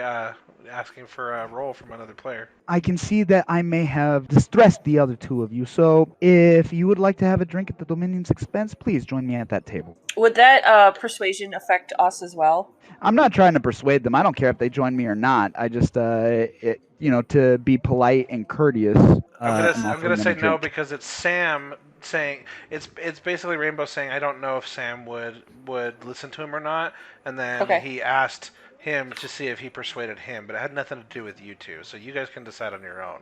If you know how you would have responded to that, then you don't need to ask for a roll. Well, when he mentions that, I want to grab Marina's arm and motion to step away from them so I could talk to her quietly. Okay. I quietly do so. Okay, so you guys step over here where it's nice and loud, and you see. We'll go and jump to you guys first. You guys can talk privately, and then we'll see what Sam and Audubon talked about while you guys were talking. Oh, there's no way I'm talking privately, so I'm... Oh, he's talking to him? Yeah, and Audubon's not going to talk at the top of the stairs. Audubon's going to tell Sam, well, this place is a bit crowded. How about we find a more secluded section at the back of the bar? Of course, in full view of the public, I could understand why you might be a little bit nervous having survived the ordeal that you have. I was thinking at that back corner, if you will. I say no, it's okay, Count Dracula. Count Dracula? On what planet do I sound like Count Dracula? Please, come to the corner of the bar. I'm going to suck your blood. Sounds more like he's from Philadelphia or something. Yeah, it's good. I like it. I can't control my character. I can't either, yeah, but you can't yet, because you guys are both I want to be neutral seated still. top right. Okay, so where? Like over here? One row back or 2 rows back. I was thinking the very back corner. Over here? Yep. Okay. That's where I'm trying. That's where I was pointing when I So, said, let's, on my way back, I want to know if anyone else here is Elvish. I want to do a perception thing if anyone else here is human or Elvish or what. You can't tell what other people can speak. There's Yeah. No, I'm saying what their races are, not what they can speak. Oh, okay. So you don't need to roll for that. There is a half elf, an elf, seated and across then from a you. human and a half elf. Oh, I continue talking in Elvish. All right. Yeah, I'll talk to him in Elvish, and I'm going to wave my hand for the waitress. Okay, so while they're doing that, I whisper to Marina, and I want to tell her about the note I found. Oh, okay. I want to disclose finding the note and why I came here, and then I want to tell her that. Let's see. Hold on, I'm going to pull up something so I can Are actually. you gonna roleplay it, or do you want me to just? Yeah, tell hold you on. what- Okay. I will. I have to pull it up so that I remember exactly everything. No worries. Yeah, when we get over there, I'm immediately like, so hi, nice to see you, but also what happened and why are you? Okay. So I tell her, I say, well, you know how everything has been getting tighter around the castle, right? They've been having us wizards work extra duty to help our patrons out. Well, Claude and I, Claude, the youngest prince's patron, or wizard advisor. And I just see if she's following along with me. Why not? Claude and I, we went to. He had heard about how the kingdom was hiring a spy. We went. We heard about how to contact him. There's a loose brick in the Withgard Keep. Well, we went there and we found the brick, and inside there was a note. And the note, it said that the spy needed to come here to Red Crag and deliver information that he had gathered on Withhelm to the contact here at the pub. And I think that the guy from the Dominion is the contact. I think we need to go and we need to tell the king. Contact for what? The contact for whoever the spy was meeting up with to get the information about Withhelm. I mean, I don't really want to go back to work with your sister right now. You know how that is, but I think this is pretty important. Yeah, it does seem pretty important. But that's why I'm here. I was following the note. I told your sister I was coming to buy her candy. Yeah, she wouldn't believe that. Okay, then we'll go over to Sam and Audubon. What are you guys talking about? I'm gonna hand him the note that says to use the name Barris Portersworth. Okay. And So, Audubon, you receive this note, and it basically says it's a set of instructions, and it says, take everything you have gathered on Withhelm, the Dominion intrusion into Withhelm territory. Please transform into a human male resembling one of our renowned guards. Drape yourself in a blue cloak and meet your contact at the pub, who will recognize you by the cloak. all right, so I look over this, and has the waitress already brought us drinks? Yeah, we can go ahead and say the waitress came by, and Okay. now she's So bringing I'm it going to to pull you. the final report, and I'm going to ask him, is this your work? So you have been working with whoever's leaving your instructions in the Dropbox for a while now, and they've been instructing you to gather intel, but only this last final report was intel on Withhelm. Previously, the intel was on the Dominion, the Trelestans, and stuff. And primarily, you've been asked to investigate reports of the Dominion presence within Withhelm, and you have recorded several instances of seeing Dominion members meeting up in various places. And you also recall that the last place that they were supposed to meet, based on everything you gathered, is one of their meeting places they use every 6 months or so. They kind of rotate around their different meeting places. And they are about to meet tonight at midnight in the middle of the solar mines. All right, so let me understand this. You're, for some reason or another, you are obeying notes under a brick. And the notes under a brick told you to spy against the Dominion, and then they told you to spy against Wilhelm. Do you know, for starters, who is... Well, you didn't know your contact was from the Dominion this time until you showed up, Sam. You just knew that your contact would recognize you by the blue cloak. I didn't know my contact was gonna be Dominion. So you didn't know that your contact was going to be from the Dominion. You are a piss-poor spy. I would suggest finding a different occupation. At the very least, you should know who you work for. Oh, coming from you, the failed assassin. Excuse me. Excuse me. Am I wearing a mask? Do I look like I kill people for a living? Oh no, not with the way you do things. No. I'm not good at assassinating people because I'm not an assassin. Those 3 incompetents down there were assassins. Apparently, we need to kick up our training program. I am going to speak to the queen personally because you never should have walked away from there. All that aside, let me get this straight. You've been spying.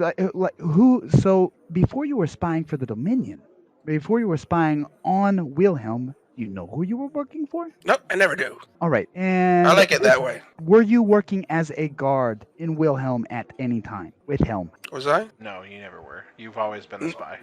No, what I think he's asking was, did I pretend to be a guard? No, he said, have you ever been working as Oh. a guard? And the answer is no. No, I haven't. Only now that I was supposed to pose as a guard. Okay, you posed as a guard. How long did you pose as a Wilhelm guard? As soon as I came in this town. Oh, see. All right, so you are certainly the wrong Barris Portersworth, but this you say is your work. Yeah. Okay, there is a clusterfuck confusion somewhere up the line. But The work confuses you because his work has mostly been against the Dominion, the orders he's received, and now all of a sudden he's delivering stuff to the Dominion. Exactly. You are intrigued by the way, because he mentioned that there's Dominion insurgency into Wilhelm, and you, being pretty high ranked within the Dominion, you are not aware that that's actually the case. There's no Dominion insurgency into Wilhelm that you're aware of. So hearing that they're going to meet up in the solar mines late at night is definitely out of place for you. All right. Well, and I apologize if I'm at a loss for words, but I'm usually pretty up to date on our intelligence activities, and there's no sort of first of all, if professional Dominion spies were working in Wilhelm, nobody would know about it. There's not a whisper that happens in the 3 kingdoms that the Dominion doesn't pick up. And secondly, we weren't scheduled to monitor Wilhelm anytime this or last month. And so I would be very interested. Are you going to Wilhelm anytime soon? I can be if the price is right. Let me talk to my. Let me check some of my channels. I think I might be able to arrange something for you. And in the meantime, where are you staying? Where am I staying? Is there an inn in the town? Yeah, there's an inn here. I mean, you can stay wherever. I'm staying here. All right. On my honor, you will not be touched. There will be no more attempts on your life because we're not even looking for you. We're looking for Mr. Portersworth. And I'm not even sure if we're looking for him, but I am going to reach out to some of my contacts for a single trip up to Wilhelm, a couple of spotting expeditions. What sounds fair? About 50 gold? How about 200? You're up in the night. 100's the best I'm ever going to be able to get for you. 150. Yeah, After all, you did try to kill me. And I bought you a beer afterwards. Get over it. All right, Rainbow, you get inspiration as well. I'll take 125. I swear it's going to be like pulling teeth out of the accountant to give you 125, but I'll see what I can do. I'm going to ask for 125, but you better be willing to accept 110. Well, if it's going to be 110, you got to... I'll tell you what. 100, but you throw in health potions to heal me up from what you did. How about 100 and I get you healed? All right. All right. I'm going to walk right over to Marina Vitae. Okay. Right? That's Boris's character. Or not Boris, sorry. Bunsen's character. Yeah, How many people that start with B? Bunsen, Boris, Barima. I'd like to remind you that Barima. I don't know if you had a glimpse of my healing ability. He would not, because they were unconscious. Oh, gotcha. Okay, never mind. I was thinking that he knew of the healing ability. You could just have said yes to the potions, because you would know of. Well, maybe you don't. I don't know Audubon. It's up to you. But there is a potions place in town. That and my guys can probably hook me up. Okay, I said yes to the potions. All right. Okay. So do you guys go over to Marina and Alora and talk to them, or are you just leaving, or what's going on? As far as I know, other than their capacity to get me in trouble, and I could lie in circles around them, or deceive circles around them, I'm not worried. So I'm going to leave out the door. I am going to find one of my contacts around town to discuss Mr. Blades' proposition. Okay, Marina and Alora, do you say anything else while that conversation was going on? Sorry, I did forget. He never did tell me his name, but I'd imagine at some point in the conversation he did. Can we make that assumption? Sure. All right. I okay. told you my name is Blue. Blue? All right, I'll stick with Blue. That's awesome. I think he could should get inspiration for that more than the Yeah, bidding I war. like it too. All right, Marina and, right, and so- Laura, did you guys have a conversation that continued while that was going on? Me just trying to discuss going back to the kingdom and talking directly to the king about what happened. You see them get up and Audubon's starting to walk out the door. Are you following, Sam? Yeah, I'll follow him. He was going to take you to get healed, wasn't he? Yeah. No, thought you were gonna I get him didn't agree to potions. that. I said I was going to give him a potion. I didn't say I was going to take him to get healed. Oh. All right. I would just wait here for him to come back. You're just gonna wait at the pub? Just kind of hanging. Yeah. Okay. All right. So Audubon, you leave the pub. You guys watch as Audubon leaves the pub. Does either of you follow? I don't if Laura doesn't. Well, I'm going to start making my way out because not following him, but just to leave the pub and start going toward where I've kept my horse. Okay. Marina, are you following Elora? Yeah. Would I have also taken a horse here? I didn't imagine how you guys got here. I'm gonna say that you would have paid for transit, so maybe like a wagon or something brought you here and dropped you off. Elora, you say you have a horse? I had borrowed my patron's horse. Oh, okay, that works. Can I hop on with you? Yeah, I'd imagine. I mean, it's a standard big horse. Unlike a different character I may have played at a different time, I am not like 400 pounds. All right, so Marina and Elora, you guys make your way out to the fountain where you had your horse tied up, and then Audubon, where are you headed? I'm not sure. This is where I might need a little bit of help from the DM because this town is infiltrated by a few agents from the Dominion. As Audubon knows who they are, but I do not. You could look for a potions shop. All right, I'll look for a potions shop. Okay. I think what he was trying to do was look for a contact. I'm not sure. Yeah, that's what I stepped out to do is look for a contact. Oh, I thought you didn't want to do that here. Oh yeah, I want to do that here. I mean, if the town's infiltrated, I can find a place to meet, especially if it's across town. All right, so roll me an investigation check. All right, Okay. so that didn't go very well. All right, so you're looking around town. You're trying to find the secret marks and stuff that the Dominion agents leave to notify you that there's a presence, and you actually have a very hard time finding them. You're sure there's got to be one here, but you're having a rough time finding it. So yeah, I'll head over to the potion shop, and with my head on a swivel, like I'm looking at everybody because I saw like 3 guys on the way in who I knew from the Dominion intelligence. Okay, so you don't know where the potion shop is, so where do you start looking? And I think I'm in the commercial end of the place, so I'm gonna start walking southeast. Yeah, just down the avenue, like. Okay, are you looking in any of the shops, or are you just walking? Just like I mean, the shops have marquees and signs, right? I'm looking at the marquees Yeah. and signs. Okay. So starting here, this one is called Jeepers Peepers, and so you can see through the window that the shop contains shelves filled with a variety of eyeglasses of many different styles. Duly noted. The next one is Red Crag Pawn, and in Red Crag Pawn, this shop's window reveals a random assortment of trinkets, big and small, jewelry, musical instruments, spare wagon parts, you name it, they seem to have it. There's a rather disgruntled-looking brown-skinned orc leaning against the shop near the entrance. Are you going in there? See, I'm gonna go in there and talk to the orc because the orc is a little bit out of place in the town, right? No, not super out of place. Oh, okay, then never mind. I'd imagine like orcs. A good chunk of the Dominion is comprised as orcs, and so I'd be surprised if he was in the intelligence service. But Yeah, there's a you never handful know. of them out and about just in the solar planes, and Oh. he almost seems associated with the shop. He's like watching Gotcha. customers as they go in and out. Gotcha. Okay, then yeah, I pass. I've got nothing to pawn, and I'm on urgent business.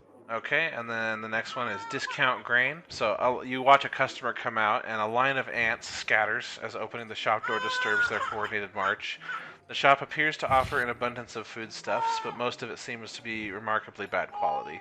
2-day-old bread, improperly sealed barrels of grain. The unleavened bread looks like it might be okay, but the rest is questionable.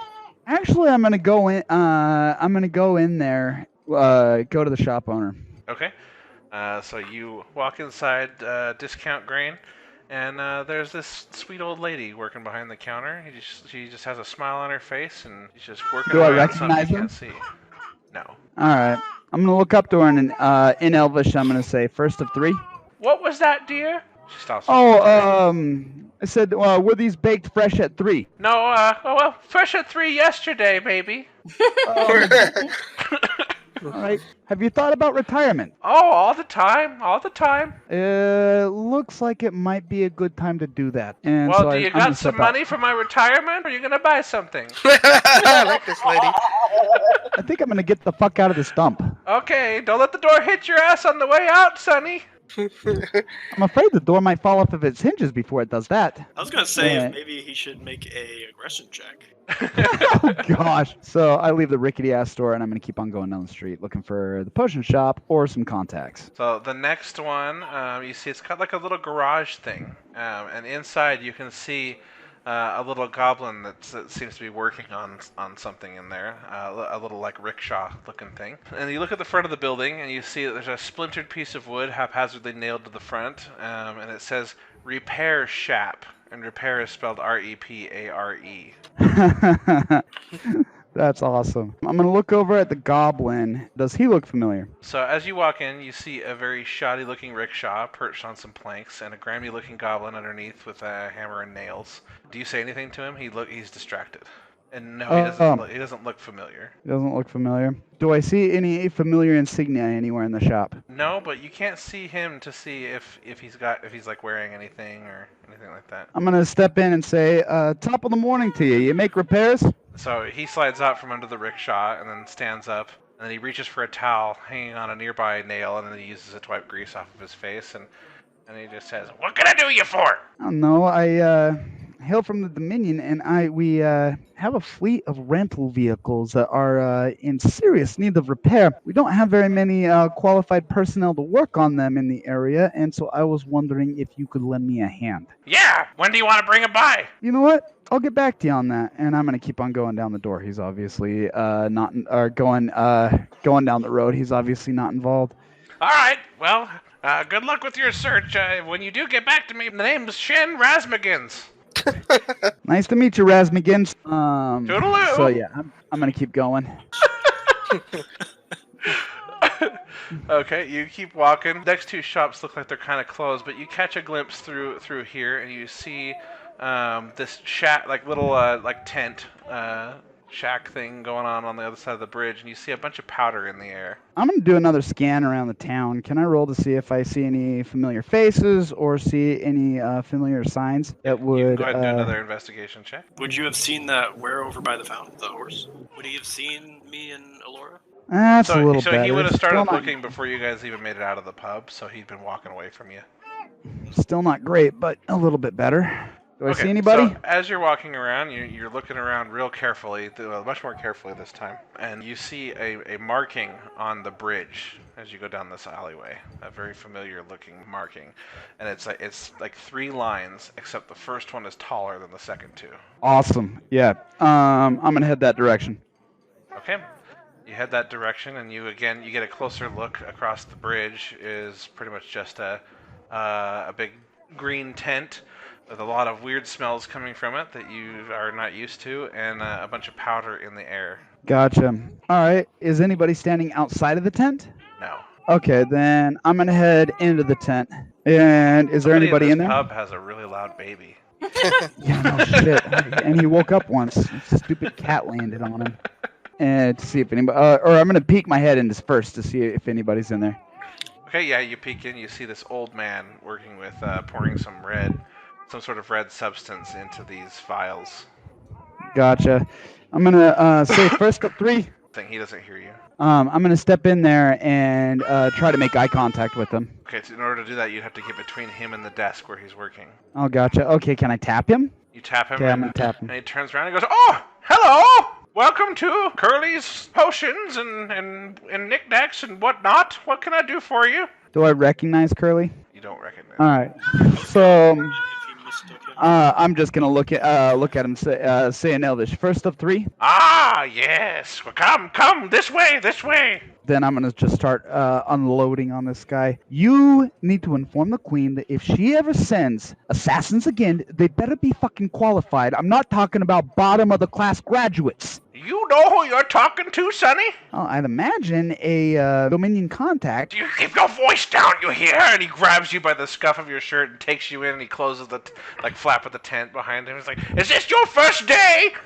No, this isn't my first day. You're out in the sticks. What are you worried about? You're out I'm here talking sticking about over the anyway. Dominion and secret contacts. Are you dumb? Okay, well, you're a little bit more high-strung than people I've met with in the past, but What do you want? first off, I'm gonna need a little bit of funding. I don't know if what the Queen knows or what you guys have been able to find out. Things have been foobar since moment one. Like I said, I don't first know what off, you're on about, kid. Tell me what you want, and I can get you out of my tent. do you know who I am? No, I don't care. You just tell me what you want. That's all I'm here for. I'm a contact. I don't want to hear your stories. Well, you better pass some information to the Queen or there is going to be trouble. So he reaches behind him and he takes out one of these potions and he pops the cork and he says, "You have 5 seconds to tell me what you want." 110 gold and a healing potion. And then he just says, "Name." Autovan. He's holding you out like off balance by the shirt, kind of pushing you backward from him while your feet are closer to him, and then he kind of just gives you a tiny shove and shoves you, you fall on your ass, and then he turns around, grabs like a little clipboard looking thing, and he's flipping through it, and then he writes down your name and everything that you asked for, and then he disappears behind a flap in the back of the tent, and you hear the creaking of some sort of hatch or something. He's gone for a couple minutes. Do you do anything during that time? Yeah, I get up, dust myself off, start complaining like, who the hell is this guy? But yeah, I think nothing of note. Okay, and then he comes back, and he's got a little pouch that looks super heavy with coins. And how many potions was it? Probably 2. 2 health You only potions? asked for Okay. one, though. Yes. You only asked for 1? Well, I need to heal the guys. I don't know if... he only asked for 1, so yeah, 1. 1's fine. Okay. So he hands you the healing potion and the coins, and then he immediately takes his cane, he's like this little wooden cane, and he starts flicking it at your heels. He's like, "Now move, out! No more talk of And the Dominion!" And he opens the flap and he pushes you out. I'm going to cast Message, that spell I was doing earlier, Go ahead. What do you say? and I'm going to tell him I desperately need you to take a message to the Queen. Pass it to your kobold associates. They need to get it to her here immediately. Can he talk back to you or what? Yes, he can. Oh, okay. And he just says, "Tell me your damn message!" Bears Portersworth either doesn't exist or he's been replaced by a double agent working for one of the other kingdoms. His intelligence report has to do with what they are calling a rogue faction. He replies, "Clearly this is your first day. You haven't heard, have you? Wilhelm already No. knows their god was compromised. They sent someone in his place." We knew that I was told that he was in danger of being compromised, and I was ordered to eliminate him, but apparently the orders were too old by the time they reached me. "Maybe you forgot If to they check your Dropbox, Sonny. Curly signing out." And then you like feel the connection to him lose. Fuck you, old man. You're the worst spy. All right, so I march off in a huff back to the pub. Okay, alright, you head back to the pub. On your way back, you do spot Alora and Marina sitting out by their horse. So you see them on the horse. Do you say anything or do anything? No, I still don't know who they are, but I'm starting to worry. I'm thinking once I meet with somebody who's worth something, I'll see if anything is known about them, but at this point in time... Could I ask him to make a perception check? Sure. Roll a perception check, Audavon. Sure. Does Audavon know who we are? He has no idea, right? I don't think so. Okay. What race is Miramo? Or not Miramo. Human. Human. Yeah, I don't think he perceives a damn thing. Everyone's asking me. I was Well, asking. it's up to Bunsen to choose the difficulty. If it was like super easy, then it would have been like a DC of 5. As Marina and Elora pass by, you notice and you think to yourself, "Why the fuck is the Genocide wearing a towel? It's dry as bone over here." He's saying Oh. that you noticed Bunsen's towel. Yeah, Oh, There we go. Now I can hear you. like, because it's really dry around here, so why the fuck does everyone have a towel on them? gotcha. Yeah, he notices the towel, says, I wonder why that's there. He's working on his next task, so he kind of dismisses it. Yeah, it was funnier in my head. Is Marina? Human. We said like 3 times. No, She's a blue no. human. Marina. Oh, sorry. Yeah, you're right. Water Genasi. All right, I'm gonna change my race to that and be kind of similar to her since I thought that she was kind of nice looking. All Okay. right, so when you get back in the pub, and as you approach your seat, you see Marina sitting there where Sam was. Do you have the towel though? Because that's like No. a magic thing. No, Marina in Sam's clothes. Oh, gotcha. I beckon Which him is over. still the guard garb, by the way. The whole time you would have still been dressed as a guard. I beckon him over. I'm gonna head over there, sit down next to him, and say, "Quite an improvement." Thank you. So I was able to secure your funds, and I'm gonna pull out of my equipment bag, potion bottle, and some of this. Please take it in good health. I hope you feel better. Take it. At 8. Okay, so you heal for 8 hit points. What time of day is it, by the way? It doesn't matter. I mean, Oh, you can't that's right. tell unless you're wearing some sort of time. Okay. Is there a clock in the bar? Yes, so just behind the bar over here, there is Yeah, I'm gonna look for the an clock on the analog bar. clock on the wall, and it says it is 3:23 p.m. Okay. So nobody sleeps at 3:23 p.m. I'm gonna look over to Sam Blade, and I'm gonna start explaining. Blue. Okay. Oh, Blue. Yeah. That's right. That's right. Good job. I'm gonna look to Blue, and I'm gonna say, "All right, I have your payment in my bag here. What I'm going to need from you is to accompany me to Withelm. I am familiar with the king. I've met him on a few occasions, and so I'll be heading there in my capacity as a diplomat for the Dominion. While we are on our way up, there are any of these Dominion infiltrators, as you've been calling them, please point them out to me. That will be very important." I don't know if you heard me earlier, but he described a meeting in the mines at midnight tonight. Are you going to try and make that? Oh, a meeting in the mines? No, I did not hear about that. I did not. He mentioned that in the report, it mentioned that there is a meeting of these supposed Dominion insurgents.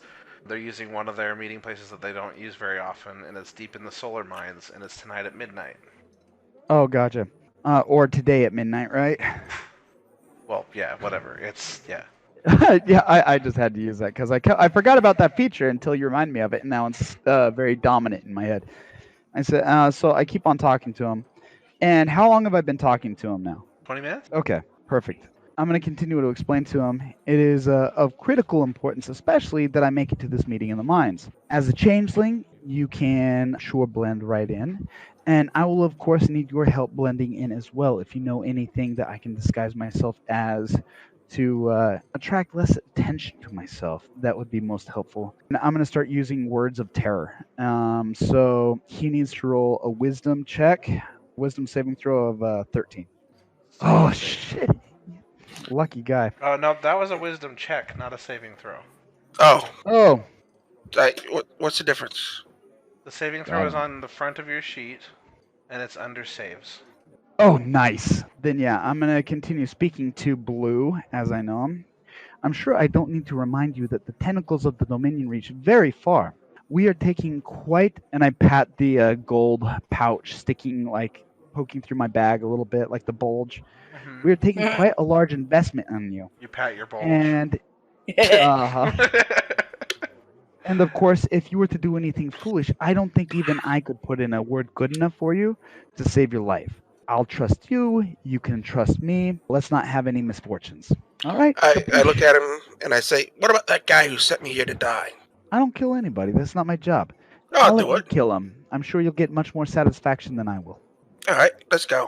Who are you saying you want to kill? The guy who set me up to die.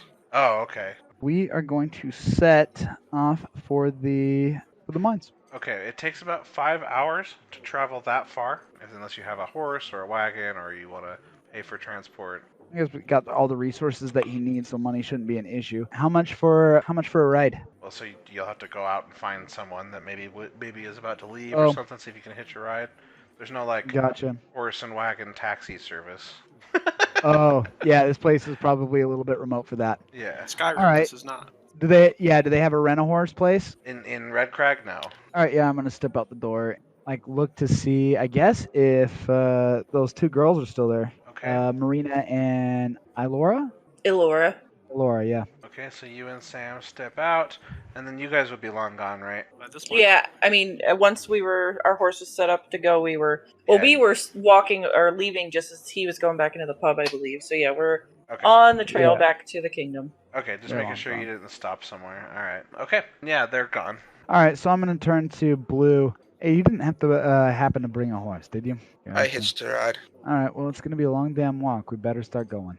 Would I know where the ride dropped me off at? And maybe that might be a place where you can get a ride. They just dropped you off at the edge of town. Okay. While you guys are trying to figure that out, I'm going to jump over to Sam and Elora. Excuse me, yeah, Marina and Elora. You guys both have the same fucking portrait now. All right, What can I so say? Marina's popular. about halfway back home, maybe slightly less than halfway, you guys encounter a giant pothole in the road. It appears that something has washed out the road, but it has since dried. There's like a kind of just like a little, like a reverse speed bump, basically, a dip. And your horse takes a tumble, and it breaks its leg. Oh no! And the horse. That's not my horse. The horse. Well, at least it's not my horse. And so you guys are kind of stranded there. There doesn't seem to be any activity at this time of day right now. Probably about 4:45, almost 5. As Alora gets up and dusts herself off from the tumble, she checks over the horse. She just puts her hands to her head and says, "Oh, Melina is gonna give me so much grief for this." Well, hang on. I might be able to heal it. Oh?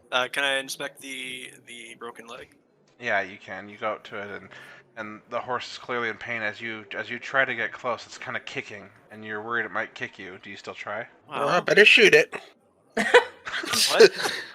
You guys are awful. Well,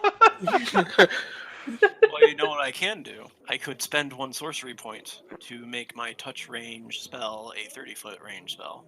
Seeing as it's not safe to approach it, I'm going to spend 1 sorcery point to cast my spring water spell onto it. Okay, go ahead. And how much hit points is that? 8. 8. Okay. So the thing about healing in D&D is it's like not going to regrow a limb. Like if you lose a hand, you lose a hand, stuff like that. So bones still take time to heal, if that makes sense. You're just kind of like restoring vitality, like closing wounds, like stuff that can heal, you heal it faster. So you end up like setting the bone and stuff, but the horse still can't walk. But will the horse be okay? The horse will probably be okay in the long run. But I feel satisfied with that ending at least. Okay. Marina feels satisfied. Yeah, so it's limping now. Like it can stand up and kind of limp. It's not in so much pain. So you All right, definitely stabilized it, and it's on the path to healing. But it's not. You can't instantly mend a bone. Right. But like, if am I able to approach it now and give it a pat? Like, you'll be okay, buddy. Sure. Yeah, it seems to be much calmer. Do I have to roll animal handling for that? Yes, you do. Even if it's like a trained animal, you still have to do animal handling? Well, I mean, it's a wounded animal. And yeah, you still have to do animal handling. Like, I could have had you roll animal handling just to drive the horse, too. Oh, okay. 13. Okay. Alright, so yeah, you seem like you know what you're doing. You approach the horse, and you know how to approach it without spooking it, and now that it's feeling better, it's receptive and comfort it, and it definitely appreciates comfort. Is it going to be able to get out of this ditch on its own? Oh yeah, it's not a deep ditch, it's just that while you were at a trot. Will it be able to, like, I don't actually know that much about horses, personally. Would it be able to find its way back to Withelm just fine? You guys will probably have to lead it. So it might be able to find its way back, I don't know, but it's probably not going to just choose to go back. How far time-wise are we from Withelm? Like, is it still... On foot? Yes. Or by horse? So on foot, you're about 3 hours away. Oh, okay. Well, I look to Marina and I say, well, we can either stop here and camp, or we can continue on. Well, it would only be about, like, 5-ish right now, right? Yeah. Yeah, it doesn't seem like camp time yet, so... It's not like we have to worry about it getting dark. Yeah. Yeah, and so the only really reason to stop would be is if you're tired. Yeah. I'm gonna say... we can probably make it back to Withelm. We'll lead the horse back, make sure that it's back safe and sound and can recover. Okay. I agree with her. Okay, so you guys start walking, and you lead the horse with you. Back to you guys in Red Crag. Are you guys still looking for transportation? Yeah, I'd like to look for transportation. Okay. Roll me a perception check. Okay. So as you're looking around, you catch a glimpse of a dude and his horses walking up to the repair shop.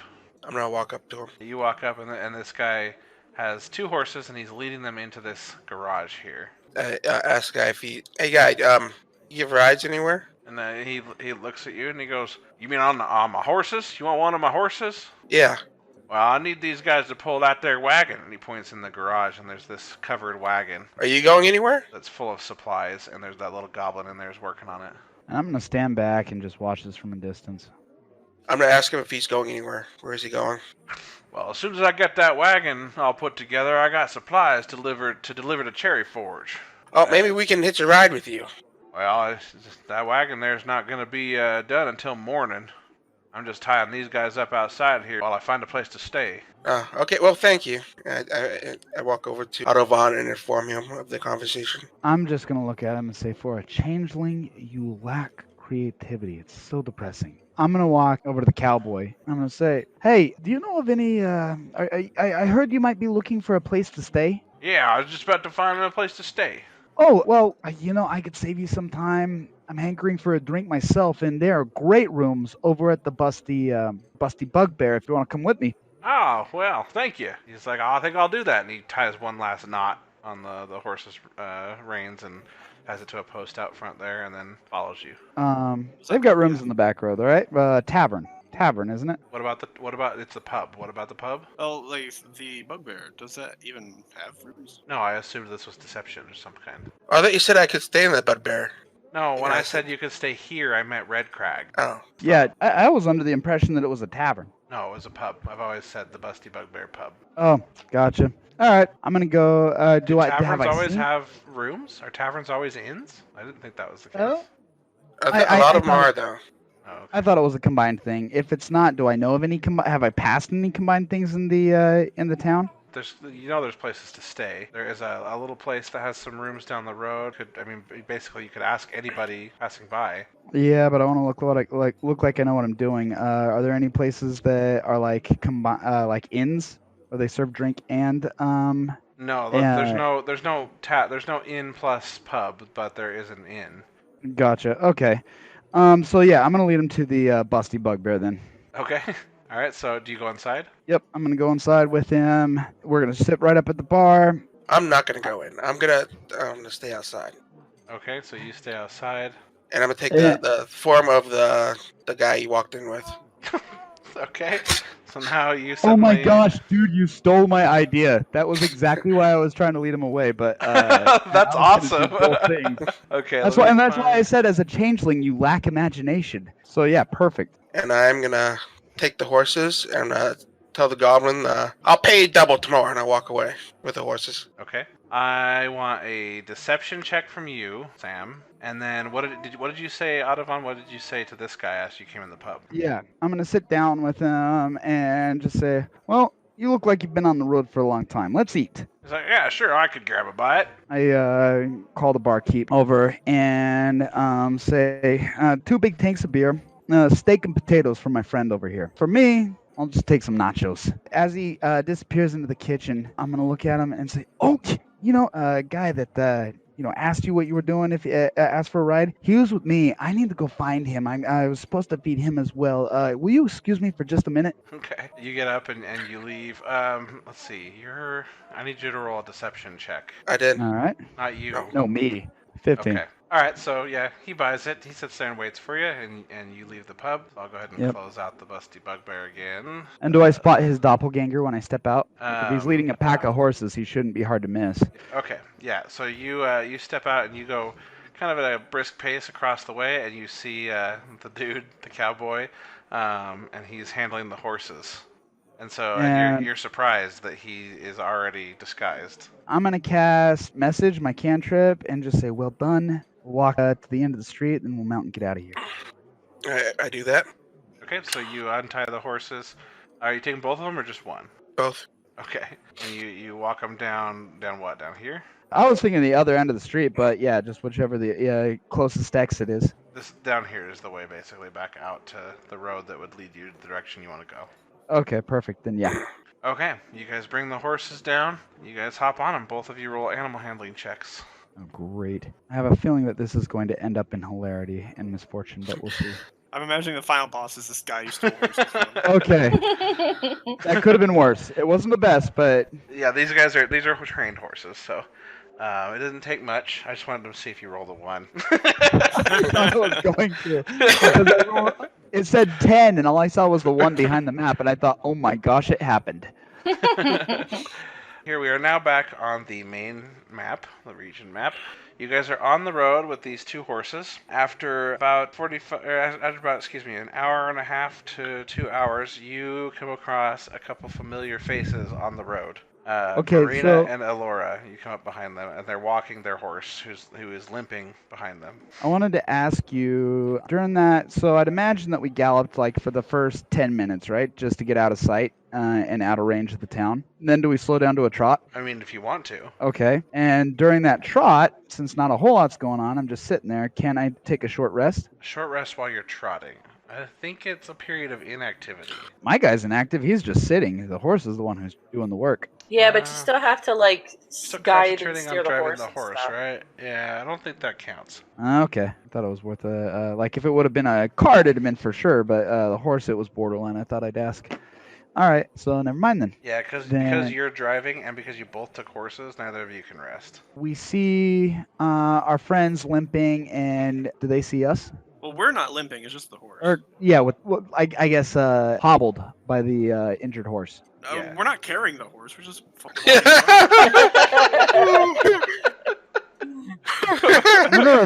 I'm just gonna refer you to a dictionary. When you understand what hobbled means in that context, come back. No, they're just carrying a horse on their back. No big deal. That's not what. Anyway, all right. Yeah, you guys all see each other. You guys can hear the clop, clop, clop coming up behind you, and you guys turn and you see Otafon and this cowboy are riding toward you on horses. I just scoff and turn back towards walking home. Okay. Do you guys stop at all, or do you just ride past them? I'm gonna stop, just look over to him. Well, it is a pleasure to see you ladies again. It looks like your trip might have hit a small snag. I look to Marina, and then I look back at Audubon, and I say, "Where are you even headed? Well, I'm heading a little bit north to Withelm. Why are you going to Withelm? Aren't you from the Dominion? You don't look like you're from around here. I've never seen you before." My business is my own, but Withelm is where I'm going. You're lying, aren't you? Sort of. I mean, the mines aren't far from Withelm. They're just north of it, right? Northeast of it. They're southeast of it. Oh gosh, there it is. Like 5 freaking screens back. Okay. Yeah, they're not that far from Withelm. They're just southeast of it, so I could still, hit Withelm and then just ride southeast.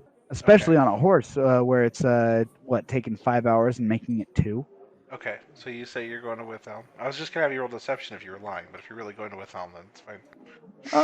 Yeah, I'm sort of lying. Like I'm not telling the exact truth, but I'm not gonna tell them I'm going to the solar mines. Not telling the exact truth, but I'm not lying. Yeah, I was just gonna say I can't decide if you should roll a deception check or not. I'm gonna you go ahead. All right. Let's see how I do this time. I'm not lying, but I'm not telling the truth either. I guess you could put it. I'm not telling the whole truth. Question: would we be able to roll perception against your? No, because you have no reason to suspect anything. There'd be no reason. Okay, 13. And that's a borderline deception check too. Okay. 13. Laura, you don't fully trust what he's saying. You see something slightly off about it. So I don't trust that he said he's going to Withelm. I'm gonna turn to Marina and I'm gonna say, I don't trust him. I'm gonna look at them both and go. Do I hear her? I said it loud enough to be heard by everybody, but yeah.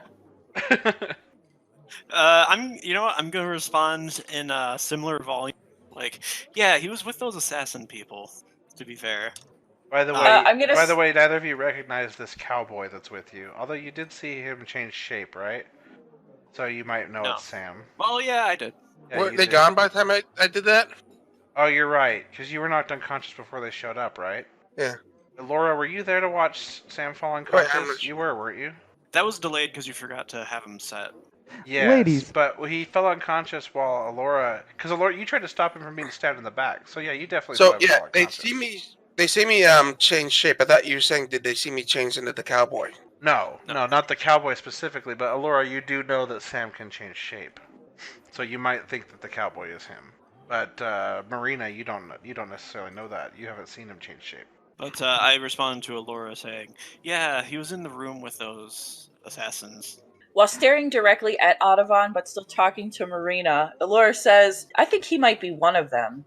You think No, so? I assure you, I was purely a victim.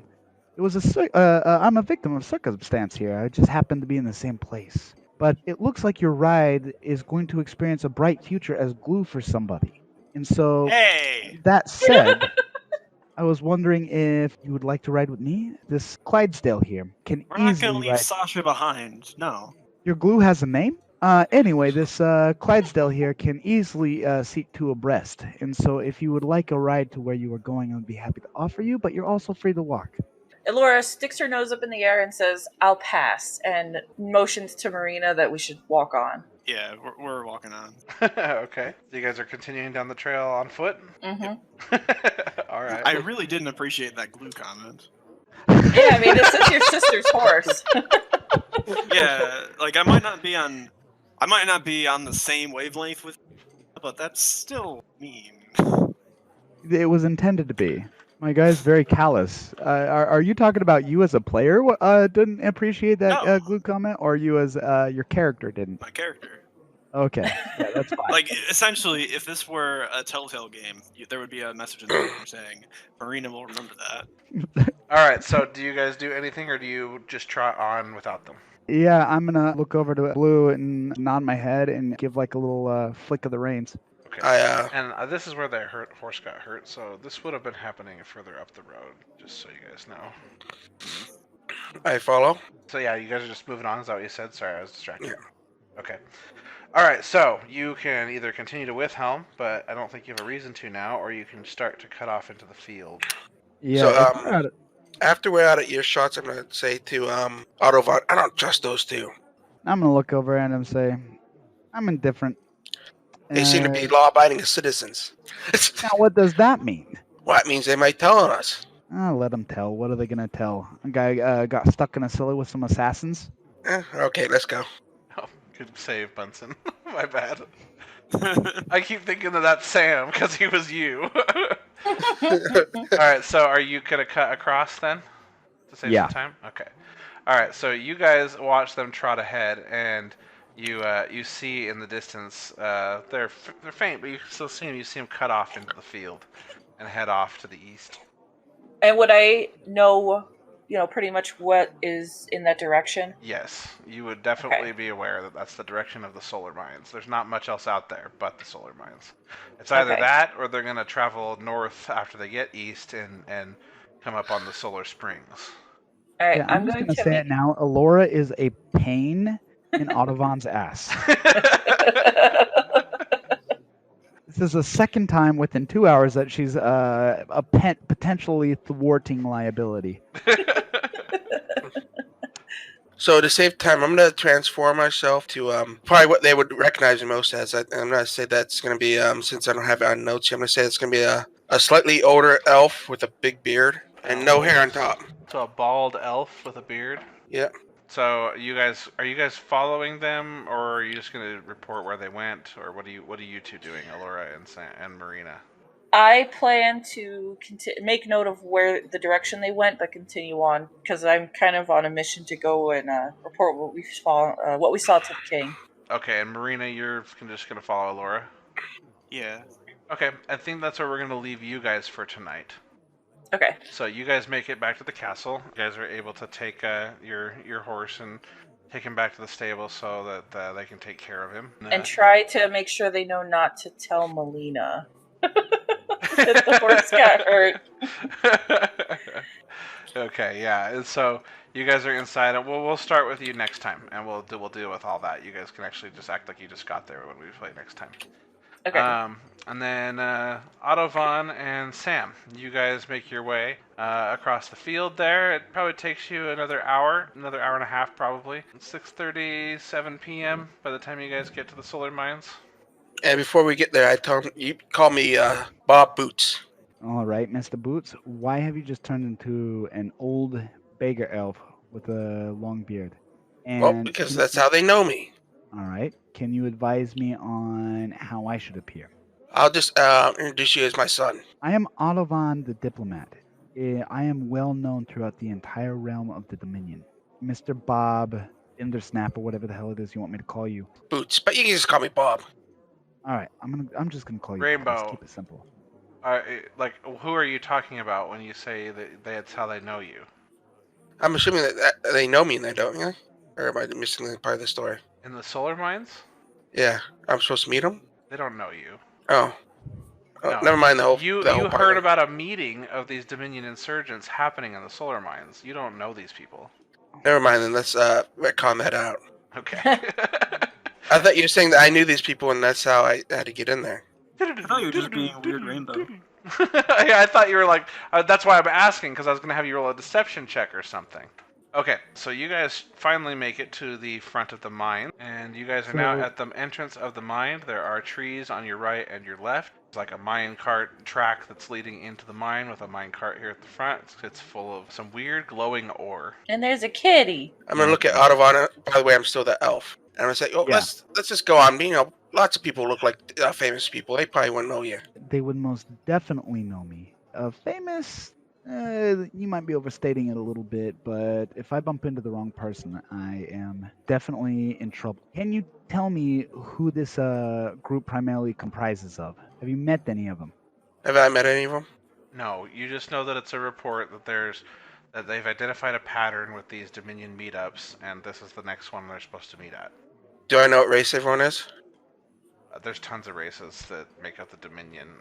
Your report would have said that the meetings that they have spotted, or that you have spotted, I guess, either way, have been filled with orcs and kobolds and elves and humans and even like some sorcerers and druids and stuff, some magic casters. Like there's just a huge variety in this group. A lot of them don't sound like members of the Dominion. In fact, there are a few hobgoblins that you've seen in these meetups, and it's well known that the Dominion basically exiled all the hobgoblins at some point in time from their territory. So basically, I'm talking to him now. I say basically, everyone from the race from the Dominions there, plus hobgoblins for some reason. Hobgoblins.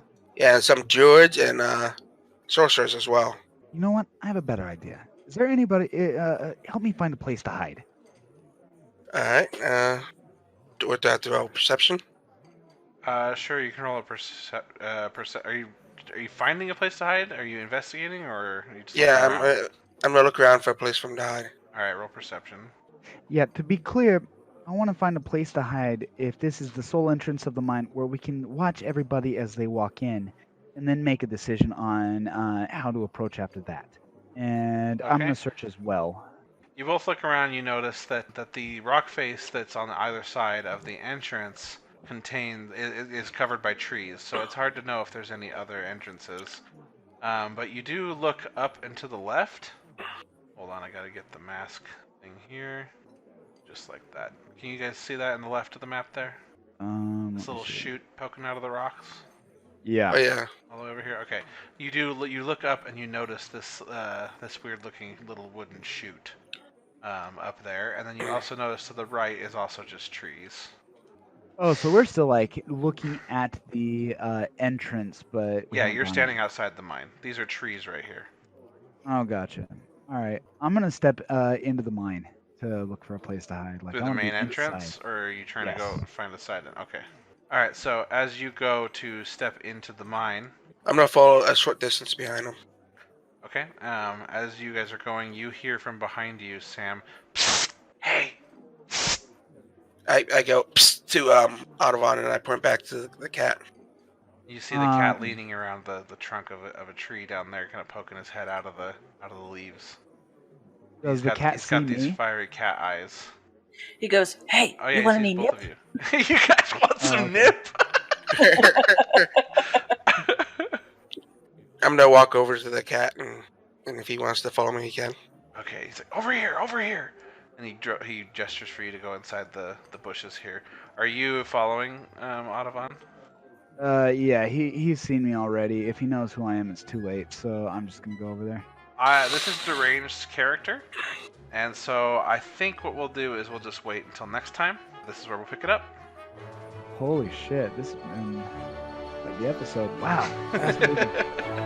This was awesome, guys. I had a lot of fun.